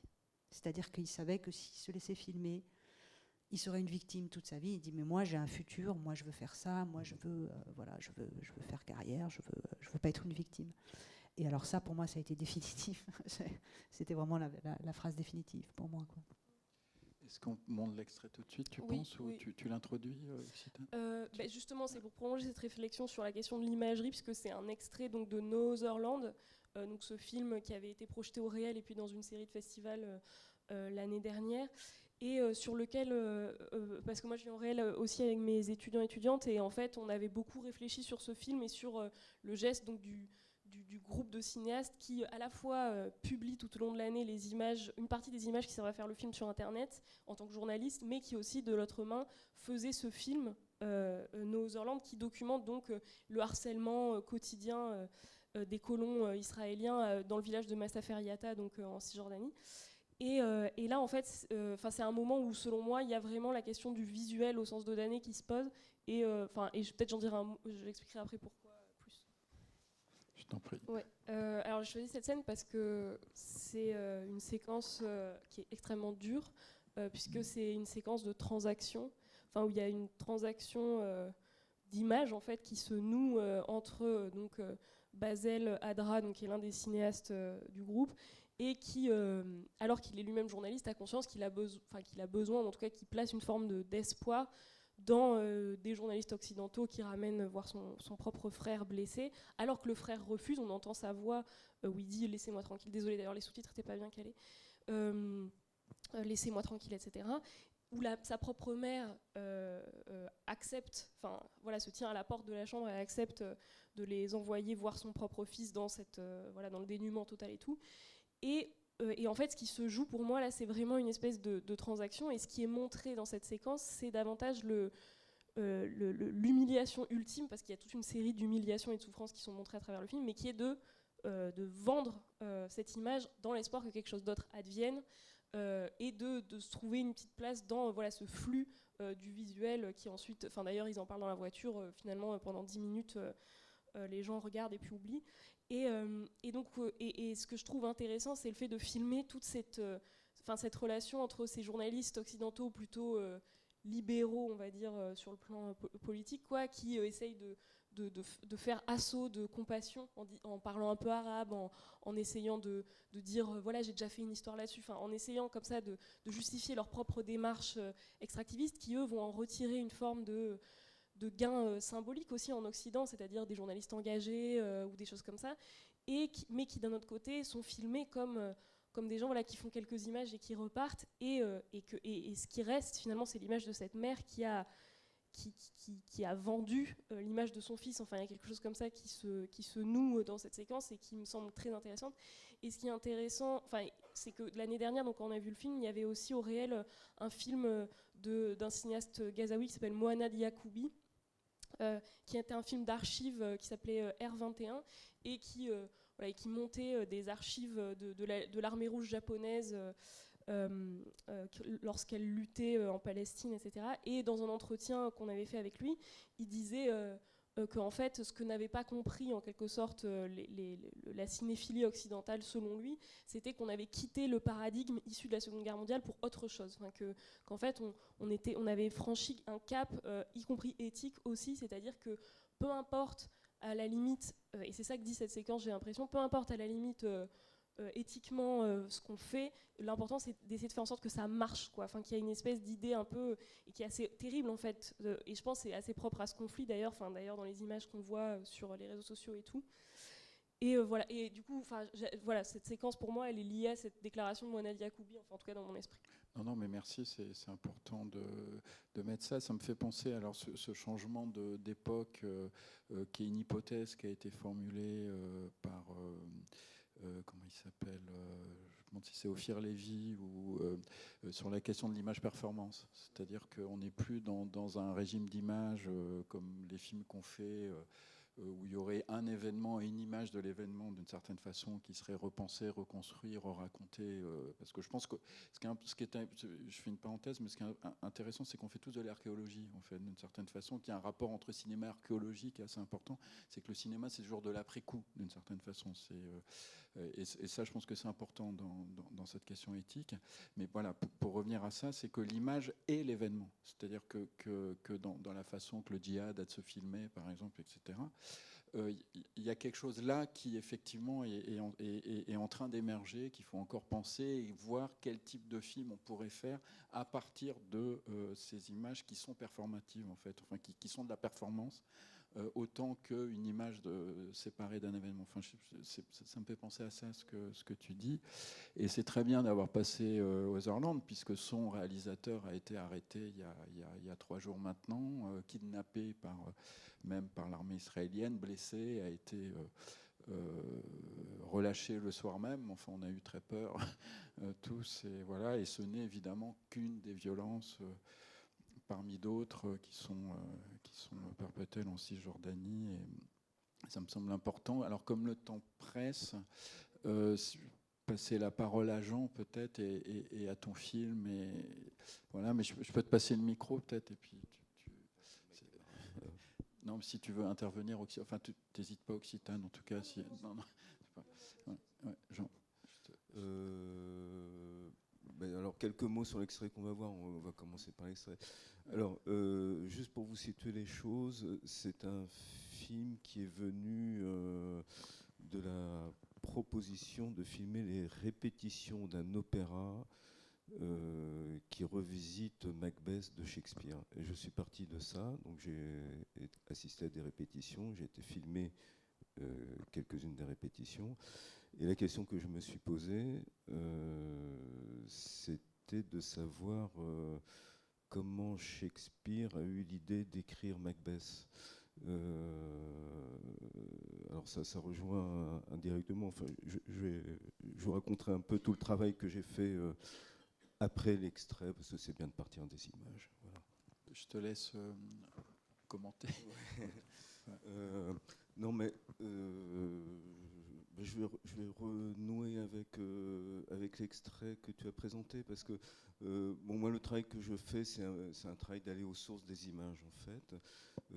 Et en travaillant sur le Macbeth, j'ai découvert que Shakespeare était parti d'une gravure qui est au début du film, alors on est à peu près au milieu du film, qui représente donc 3 sorcières qui rencontrent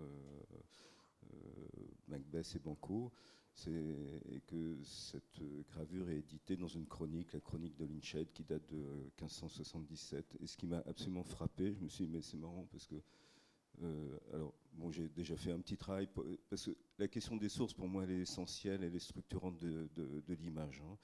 C'est un peu ce que je voudrais expliquer.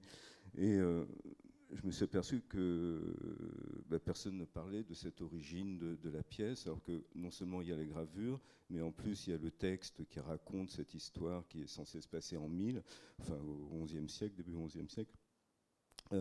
Shakespeare reprend texto le texte de la chronique pour écrire la première scène de sa tragédie.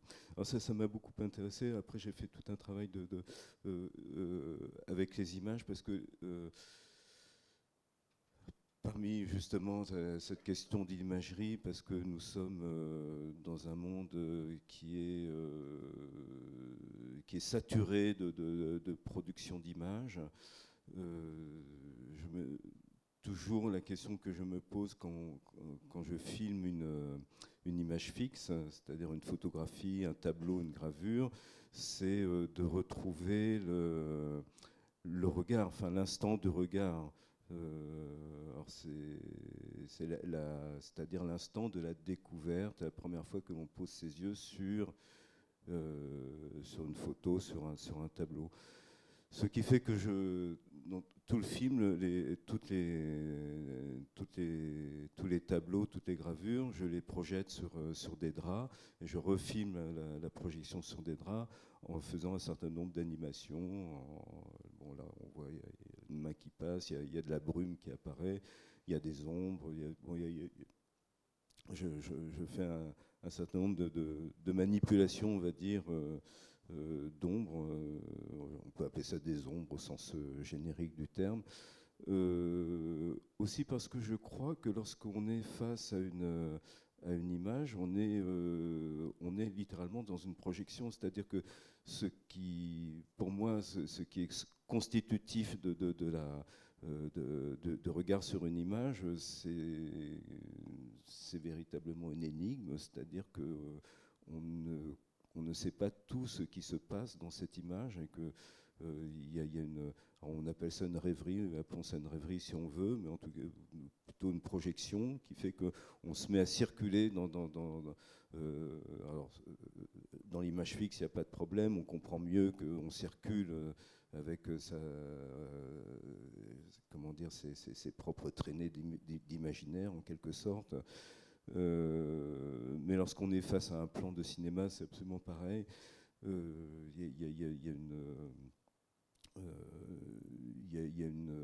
À la fois, on est happé par le plan, et il y a une chose que je trouve remarquable. Enfin, tu n'as pas montré, il y a une séquence dans Ceux de la nuit où tu t'avances dans un cimetière pour aller chercher une tombe qui est très très belle, qui me fait penser vraiment à l'avancée, enfin à l'accompagnement de cette femme avec son tas de cailloux, qui est pour moi, c'est le même plan, fondamentalement, au sens où on s'avance.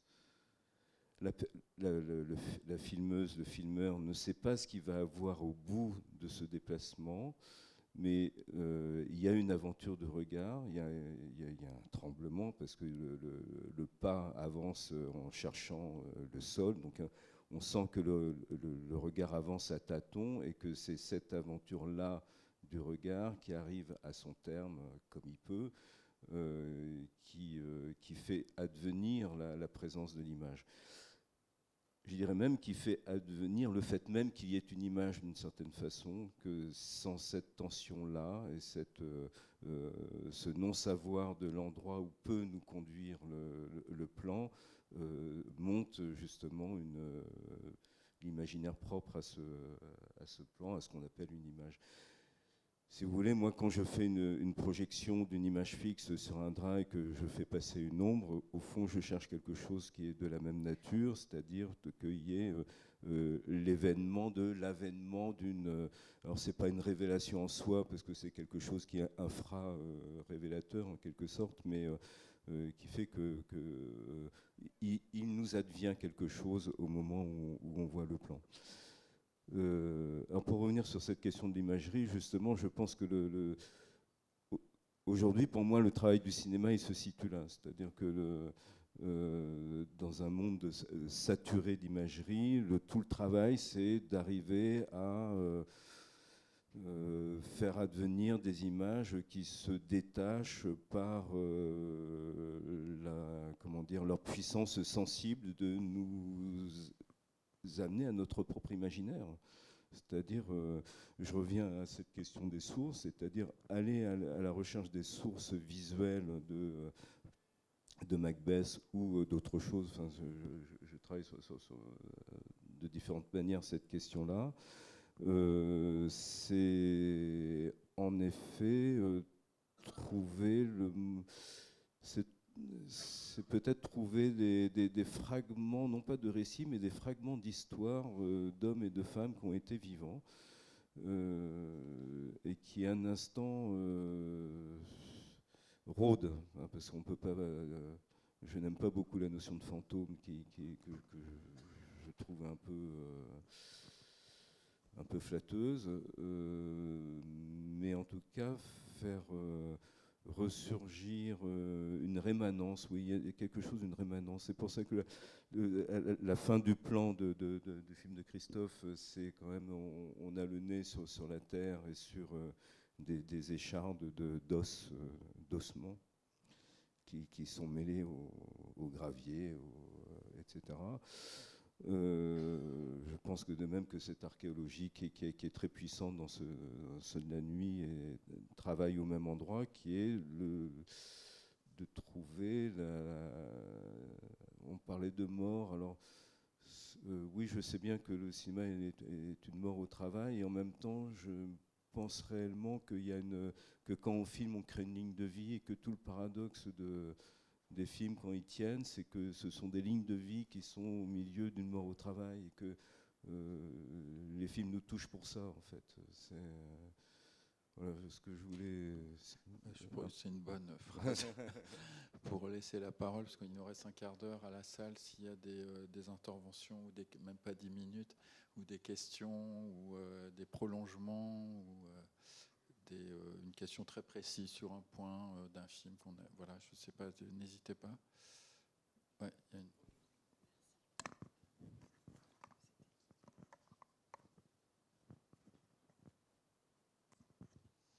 Bonjour, merci à tous pour vos interventions. C'était d'une certaine manière vivifiant d'entendre un certain nombre de choses.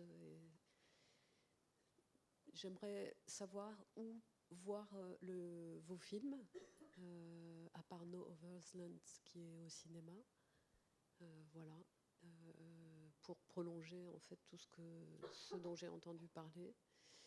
Et notamment les paroles de Stefano sur le concernisme, etc. Je trouve qu'effectivement, c'est une question d'une acuité et d'une intensité forte en ce moment.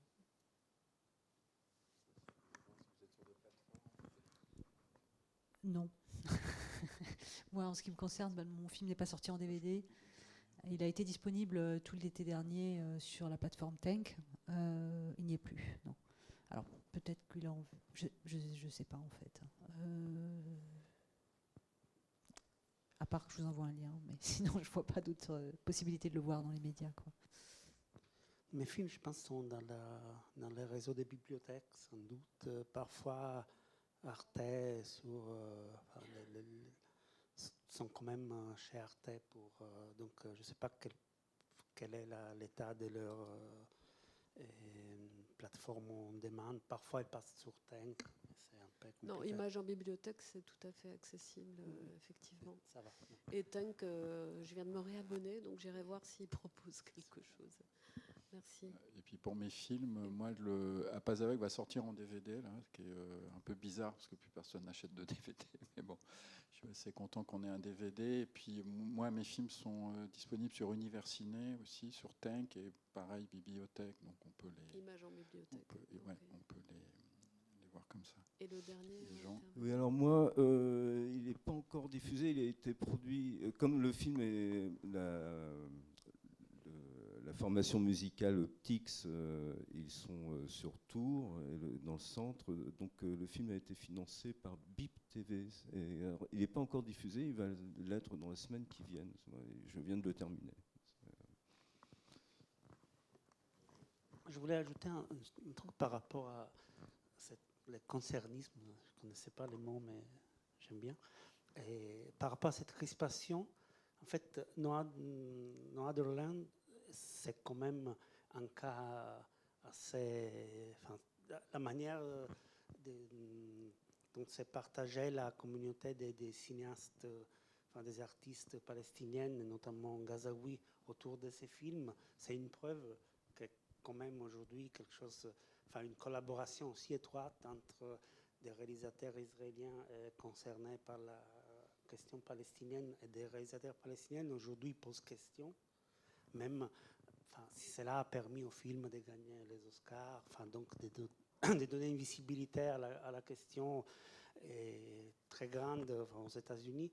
Mais enfin, il y a 20 ans, je ne sais pas combien, 20 ans, 25 ans, les films de Michel et Claif et Eyal Sivan, au 180, avaient été accueillis d'une autre manière. Enfin, il y avait d'un côté les gens qui tachaient d'antisémitisme, d'insupportable, mais de l'autre côté, il y avait plus de défense du film sans penser au fait est-ce que c'est des Palestiniens ou est-ce que c'est des Israéliens. Aujourd'hui, il y a quand même au sein de la communauté des gens qui disent non, on ne peut pas soutenir ces films, ce n'est pas notre voix, ce n'est pas possible qu'on soit écouté juste s'il y a aussi un cinéaste israélien qui nous donne la voix, alors que quand même du côté palestinien, il y a beaucoup de gens qui se tiennent au film et disent non mais c'est important, c'est un film qui nous raconte bien.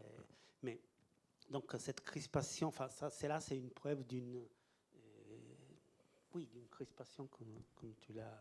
Juste pour dire, cette idée de cette réflexion sur les premiers concernés, je la tiens d'un militant antiraciste qui s'appelle Joao Gabriel et qui avait donné un entretien à la revue du Crieur, enfin qui est trouvable sur Internet. Soit juste je signale pour les personnes qui voudraient.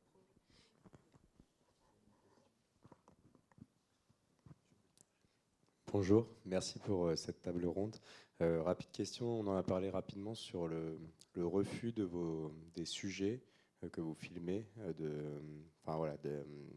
On a parlé un petit peu du refus sur l'éthique, de se dire est-ce que je continue à filmer ou pas sur une personne qui ne souhaite plus être filmée. Est-ce que vous êtes déjà arrivé dans ce dilemme-là et que ça soit bloquant pour vous? Et voilà, quelle a été votre réaction? Oui, je peux. Toujours, en fait, ça arrive. Mais du moment que quelqu'un ne veut plus jouer les jeux, c'est fini. Il n'y a même pas question. Moi, ça, c'est ma comment dire, ma politique à moi. Je fais signer à la fin, jamais au début. Et si on n'a pas envie de jouer les jeux jusqu'à la fin, il n'y a pas de film. Il n'y a pas cette personne, ces personnages dans les films. Je monte les films et après on signe. C'est quand même un gros risque, d'où le manque de sommeil, etc. etc. Mais ça serait encore bien plus difficile si on fait ça au début, parce qu'on a 1000 fois plus de responsabilités. Donc pour moi, c'est un risque parce qu'en fait, pour revenir à la question du début qui est la forme, parce qu'en fait on a parlé d'éthique mais on s'est un peu éloigné de la forme. Cela produit une forme de film aussi, parce que évidemment tu peux faire des choses, tu ne peux pas en faire d'autres. Si tu as cette règle du jeu, que c'est important, comme tu disais, de se donner une règle, que la règle du jeu, ce n'est pas une règle qui marche pour tous. Mais si la règle, c'est on les fait ensemble, on les fait ensemble. Et après... Je voulais rajouter un truc sur cette question de la règle du jeu, parce qu'elle est très importante. C'est-à-dire qu'à chaque film, on retrouve en fait une modalité comme ça qui ne marche pas pour celui d'après. C'est-à-dire, c'est ça.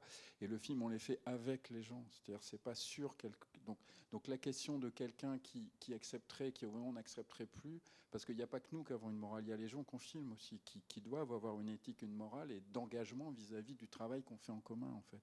Et c'est là-dessus, moi, que ça se joue.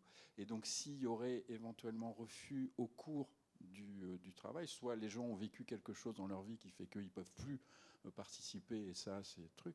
Mais si c'est un désengagement d'une sorte de contrat moral qu'on a en fait ensemble, de faire ce film ensemble, moi qui filme, lui qui est filmé, etc., dans cette interaction-là, là c'est lui qui n'a plus d'éthique d'une certaine façon, si je puis dire. Il n'y a pas que d'un côté les cinéastes qui devraient avoir une éthique du réel, une morale, et des gens qui disposeraient comme ça de notre... comment dire, de notre propension à se sentir illégitime et qui pourraient disposer de nous comme bon leur semble, en fait. C'est dans cette co-construction de quelque chose, je pense que le cinéma peut advenir, en fait. Enfin, toute œuvre, d'ailleurs, en général, qu'on voit la relation entre Lord et Giacometti, par exemple, sur le portrait, on voit comment... Vous connaissez ce livre très connu, en fait, où il pose pendant plusieurs mois pour Giacometti. Il raconte ses séances de pause, en fait. Donc c'est dans ce sens-là, je pense, qu'on fait des films. Et du coup, cette idée du concernisme est quelque chose qui va englober, en fait, celui qui filme, celui qui est filmé, etc., ensemble, en fait. Et je pense que l'éthique que moi, j'essaye d'avoir, en tout cas, très humblement, c'est là-dessus que ça fonctionne, en fait. Et du coup, ça prend du temps. C'est-à-dire, moi, je fais un film tous les 7-8 ans parce que il faut du temps, en fait, de rencontrer, de se renseigner, d'aller autour, de changer de personne, etc. Et que c'est dans le travail que se constitue la relation, en fait. C'est ça, c'est un peu ce que je pourrais répondre rapidement. Non, mais je voudrais abonder dans ce sens, parce que c'est toujours une histoire de relation humaine, et que ce qu'il y a de terrible et d'extraordinaire dans l'extrait que tu as montré, c'est que c'est une transaction et c'est pas une relation. Voilà. Et que ça donne l'image la plus obscène qu'on puisse imaginer, qui est ce groupe de gars qui filme un blessé, quoi, qui veut pas, et malgré son avis. Mais c'est une transaction, c'est pas une relation, quoi. C'est très clair, les choses sont très claires, en fait. Et des gens qui refusent, ça arrive, et des gens qui refusent puis acceptent, ça arrive, des gens qui acceptent et refusent, mais c'est pas grave, ça fait partie de la construction du film. Jean, tu voulais... C'est possible de parler? Comme tu veux, bien sûr. On s'était parlé avant, hein, c'est pas oui, voilà. Moi, je vais parler de quelque chose qui est tout à fait annexe à notre débat, mais qui est concomitant, qui concerne le travail, le concret, et qui recoupe finalement une éthique au cinéma et à la télévision. C'est de savoir, est-ce qu'on fait un film quoi qu'il en coûte, comme on a dit pour le Covid. Quoi qu'il en coûte, ça va dans les deux sens. Ça va à la fois, est-ce qu'on peut faire un film... Parle plus près du micro quand on entend. Est-ce qu'on peut faire... Enfin, je veux dire, quoi qu'il en coûte, c'est au plus haut, avec des milliards ou avec rien du tout. Est-ce que dans les deux cas, on peut... C'est une forme d'éthique que l'on a là. Donc je voudrais parler en tant que cousin germain de la SRF, puisque je parle au nom du syndicat français des réalisateurs CGT, c'est-à-dire un anagramme de la SRF, SFR. Et donc, en ce moment, se négocie une convention collective qui est effectivement la régulation du quoi qu'il en coûte, c'est-à-dire d'avoir un salaire minimum comme réalisateur. Et cela, on l'a obtenu récemment concernant la fiction audiovisuelle, en prenant en compte, justement, je fais encore de la métaphore, on l'a obtenu dans le fait que le réalisateur, finalement, il a un œil de technicien et un œil d'auteur. Et le film, c'est le regard. Et en ce sens-là, on a obtenu de négocier ce qu'on appelle désormais une enveloppe minimale de réalisation, EMR, qui est en parallèle avec un salaire minimum.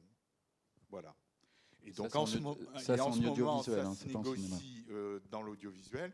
Ça pourrait se négocier aussi côté cinéma annexe 3. Et donc c'est important que, je ne sais pas s'il y a des réalisateurs dans la salle, mais qu'à un moment donné, il faut se dire, est-ce qu'on peut faire un film quoi qu'il en coûte? Et puis, comme je connais Christophe, moi j'essaie de travailler quand je viens à des débats, et donc j'ai relu un article dans le Trafic numéro 4, le premier article de Serge Danet, qui parle justement du travelling de Capot. Et alors il cite l'oncle Godard, ou plus exactement l'historien Godard, JLG pour les intimes. Et je pense que ça ferait une bonne conclusion à votre débat. Danet et Godard, c'est toujours très bien. Notre travail sera de montrer, il parle des réalisateurs, notre travail sera de montrer comment les individus réunis en peuple dans le noir faisaient brûler leur imaginaire pour réchauffer leur réel. C'était le cinéma muet.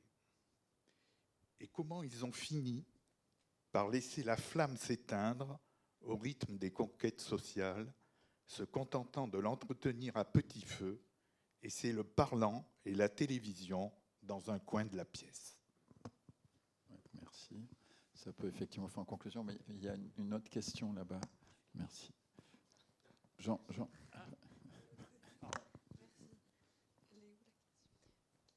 Merci Jean pour ce...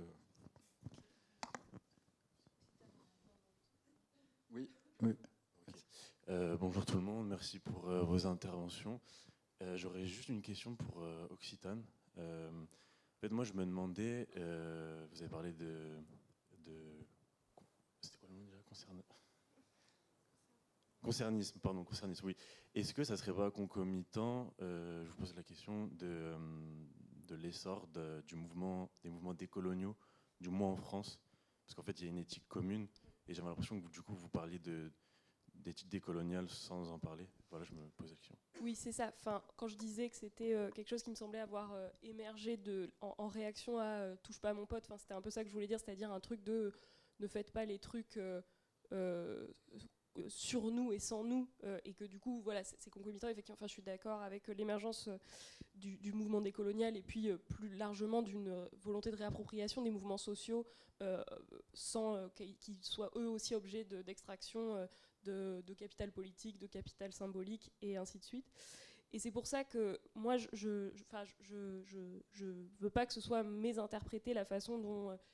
je veux dire, je pense qu'on peut faire une critique à la lisière entre les deux, voilà, de cette idée de concernisme, c'est-à-dire à la fois en pointer les limites tout en soulignant l'intérêt central et la nécessité absolue de l'avoir à l'esprit, ou en tout cas maintenant je pense que c'est important d'avoir à l'esprit, parce que j'ai quand même l'impression que même si effectivement les relations humaines c'est évidemment important et c'est là-dedans que se construit le film, nulle relation est exempte des rapports de domination plus globaux de la société, etc. Et que parfois, et que le geste n'est pas un geste individuel, on est traversé de tout un tas de trucs, et effectivement je vous rejoins sur l'idée que le mouvement décolonial, mais le mouvement ouvrier que je citais plutôt post-68 et le mouvement féministe, etc., n'ont cessé de rappeler ça, et y compris dans la façon de produire les images. Non, merci. Est-ce qu'il y a d'autres... Oui. Il y a une autre question. Pardon.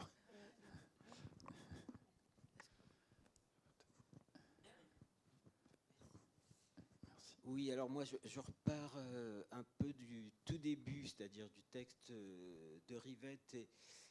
Et en fait, au fur et à mesure du débat, je me suis dit que peut-être la phrase de Rivette sur Capot, il faudrait la mettre en rapport avec l'autre phrase qui fait apparaître à propos d'un film de Dreyer. Alors pas Ordette, je ne me rappelle plus l'autre film, où il dit que le personnage disparaît dans la colure. Alors, je ne sais plus comment il s'appelle le film.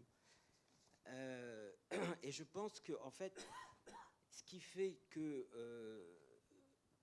on est passé dans le flux, dans l'imagerie, c'est cette disparition de la collure et qui est la coupure en fait. Il n'y a plus de coupure qui est le lieu de l'humilité du cinéaste au départ par rapport au sujet. Je pense Jean oui, va non, mais je suis entièrement d'accord avec vous là-dessus. Pour moi, c'est enfin, il y a le flux et puis il y a le continuum. Et je pense que, enfin, la façon dont, parce qu'après, il faudrait un peu modéliser tout ça. En tout cas, la façon dont évolue le néolibéralisme dans son usage du numérique fait que l'on produit non seulement du flux, mais du continuum, c'est-à-dire une image qui ne s'arrête pas, précisément sans coupure. Alors non seulement qui ne s'arrête pas, mais en plus qui est une sorte de bulle à 360 degrés, c'est l'immersion, enfin ce qu'on appelle l'image immersive, qui est en effet un lieu du visuel sans coupure. Alors je suis entièrement d'accord avec vous, parce que pour moi la coupure, c'est le lieu de l'inconscient, et c'est là où se jouent plusieurs choses, se joue notre imaginaire, enfin l'imaginaire de n'importe quel spectateur, et puis et l'autre chose qui va avec, parce qu'on n'en parle pas de ce jeu, mais qui est celui de la liberté, enfin de la liberté d'une subjectivité face à une image.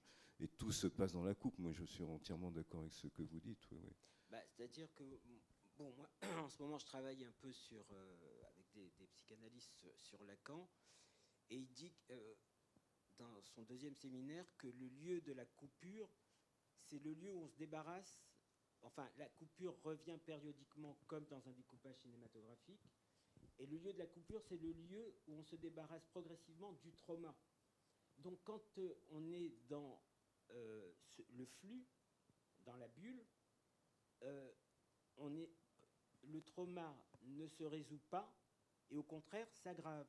Et donc, on rentre dans une époque, et on le voit bien à travers les décisions politiques qui sont prises en ce moment et l'évolution générale du monde, on va vers le trauma majeur. Parce que le travail du cinéaste, justement, ça a été de découper le trauma en imaginaire. Oui, mais je pense qu'on peut s'accorder là-dessus, et je pense que le flux dont vous parlez, c'est l'imagerie dont parlait Occitane via Danet, en fait, d'il y a 30 ans. C'est sa continuité en plus forte encore, d'une certaine façon, et plus totalisante. Hein. Il y a quelque chose de totalitaire là-dedans. Et je vais laisser la parole tout de suite. Oui, bonjour à tous, et merci pour cette table ronde très passionnante.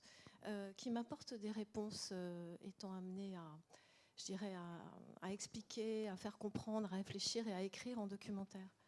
Donc ça m'éclaire, ça nourrit, et ça me fait vraiment penser que le cinéma documentaire fait évoluer l'histoire des idées. C'est-à-dire que vraiment, on est dans des questions où le politique, mais aussi la culture et comment dire, des questions d'art pur et simple, hyper concrète se pose, et que ça fait avancer la société. Ça me confirme cela. Et je voudrais soulever 3 points. Et c'est moins une question qu'un partage, en fait. Et la première chose, c'est ce que disait Stéphano sur la liturgie de la bien-pensance, etc., de la bonne conscience qui est difficile à laisser derrière nous quand on transmet le documentaire et quand on transmet l'éthique du documentaire. Donc moi, ça m'a allégé un point, ça m'a amené vers plus de souplesse, et ce sont des questions que je n'arrête pas de me poser. Parfois, je me trouve un peu rigide, parfois, je vais toujours essayer de poser des questions de cinéma. Donc cette idée de se dire que la bonne conscience n'est pas que la bonne solution, c'est très intéressant. Je résume énormément, hein, bien entendu. Ça m'a beaucoup intéressée. Également dans le film sur This is not our land, enfin j'ai un trou de mémoire total par rapport au titre du film, qui se passe à Gaza, en Cisjordanie, No Other Land. Là aussi, je trouve que la séquence qu'on montre, elle enchâsse l'énorme problématique multipliée par la circulation des images que l'on a là, qui est celle de, étant chassé dans un documentaire, une séquence de reportage dans tout ce qu'il a de plus violent, qui combine donc, je dirais, les conditions de réception, les conventions de réception du reportage et celles du documentaire dans une même séquence. Elles ne sont absolument pas les mêmes. Ça ne veut pas dire que le reportage c'est mal et que le documentaire c'est bien, mais on est bien d'accord que c'est tout à fait autre chose. Et qu'on a là, soit ce qu'il y a dans le cadre, c'est la vérité, et ça doit absolument être rentré dans le système médiatique, et puis tout le monde doit se dire ben, ça c'est le vrai, ça c'est le faux, et on n'a aucun hors-champ. Et en même temps là, on est dans une coprésence dans ce film. On est dans une coprésence qui nous montre que le monde est tout à fait ambigu et complexe. Et donc cette transmission de la complexité, c'est celle du documentaire. Il faut absolument, évidemment, toujours plus... et ce que je trouve très intéressant, c'est que ça nous donne des armes, entre guillemets, et intellectuelles, et morales, éthiques, et du côté de l'art, pour continuer à avancer en tant que cinéaste, en tant que personne qui transmettons ce qu'est le documentaire. Dernier point, pour François, quand vous parlez, ce film shakespearien m'a renvoyé, je voudrais savoir, bon, c'est une question un peu simple, mais ça m'a refait penser au film de Marcel Ophuls, Veillée d'armes, qui inclut une séquence des films de son père, qui est une séquence de bataille shakespearienne qu'il insère à l'intérieur de La Veillée d'armes, c'est-à-dire la guerre en Yougoslavie, ce film long de 3 heures, où il part de la gare de l'Est et il nous emmène avec son audace et son chaos et sa liberté de penser, explorer la condition humaine dans la guerre. Et c'est très très intéressant. Je ne sais pas si c'est quelque chose qui vous a inspiré.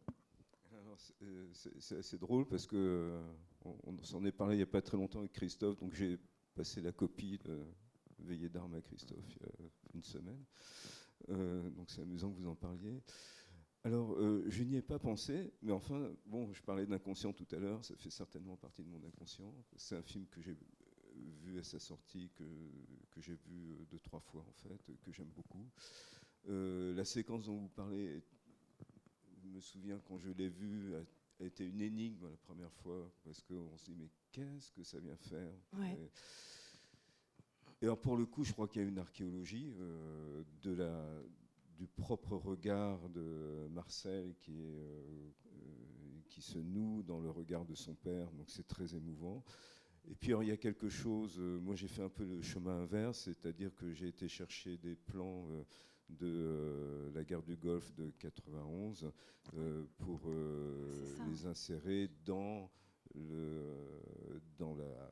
Macbeth, parce qu'il y a une contemporanéité très forte de ce que raconte Shakespeare.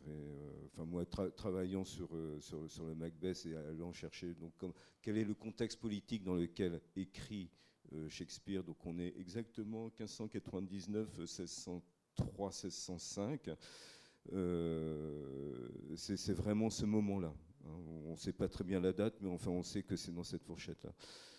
Ça correspond donc à la fin du règne d'Élisabeth. Or, Jacques Ier, qui est aussi Jacques VI, parce qu'il est à la fois roi d'Écosse et il devient roi d'Angleterre, c'est aussi un gars qui a écrit 2 opuscules sur la chasse aux sorcières. Comment on fait pour reconnaître une sorcière? Étant lui-même chasseur de sorcières et de sorciers, parce qu'en fait, il ne se débarrasse pas que des sorciers, il se débarrasse aussi d'une opposition politique. Bon, c'est un peu plus compliqué que ça, mais je vous raconte ça, c'est juste un exemple que je n'ai cessé en fait de nouer notre actualité avec celle de Shakespeare en fait. Mais on a vraiment hâte de voir votre film et de pouvoir le découvrir. Et dernier point, je trouve que justement parce que ça inclut cette dimension de révélation de l'archéologie de l'image, enfin, comment dire, quelles images se superposent à notre regard quand on en découvre une. Donc ça, c'est une question absolument, à mon avis, fondamentale et passionnante du documentaire. Et pour terminer, juste, je pose une question qui est que j'ai l'impression qu'on s'enferme beaucoup dans une vision occidentale je dirais, le documentaire nous amène à nous poser cette question. Je m'explique. Si on revient du côté de ce que je montre et ce que je ne montre pas, par exemple. Si on va du côté des documentaires de Naomi Kawase, qui viennent d'une culture où le matériel et le spirituel ne sont pas disjoints et où on a un rapport à l'autre et au corps qui est libre et différent, on est dans cette coprésence où advient quelque chose qui, au départ, peut nous déranger quand elle filme par exemple sa grand-mère ou quand elle filme la mort de sa grand-mère. Enfin, elle reste présente. Et il me semble que à partir de sa culture, elle a un rapport libre et organique dans cette coprésence en fait du filmage, et où c'est quelqu'un qui attend du cinéma une révélation commune qu'on va partager. Voilà. Et je pense que c'est quelque chose qu'il ne faut pas perdre de vue. On est extrêmement on vient d'une culture rationaliste qui est très puissante, mais il se passe au cinéma des choses mystérieuses, et je crois que tout ce que vous l'avez tous dit d'une manière différente, et je pense qu'il ne faut pas perdre ça de vue. Voilà. Merci beaucoup, et merci encore pour cette table ronde. Merci. Il faut qu'on arrête là. Une dernière question, d'accord. La main depuis tout à l'heure. Ouais. Merci. Je ne sais pas si c'est une question. Je voulais juste rebondir sur la question de est-ce qu'on a le droit de filmer une personne qui refuse? Et je pense que dans la plupart des cas, oui. Mais en même temps, une grande partie des documentaires, la réal a un pouvoir sur les sujets. Ce n'est pas toujours le cas. Mais par exemple, dans un cas extrême d'une personne qui tient un pistolet qui pointe sur moi, j'ai évidemment le droit de filmer cette personne, qu'elle veuille ou non. Et par exemple, dans le cas, par exemple en France d'aujourd'hui, où on ne veut pas qu'on filme la police, Macron essaie de passer des lois pour, etc.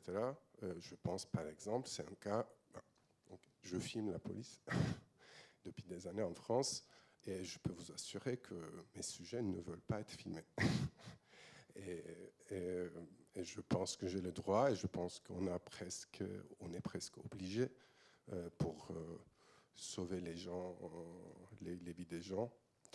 Et donc pour moi, c'est une question de pouvoir, et je trouve le mot crispation un peu crispé, parce que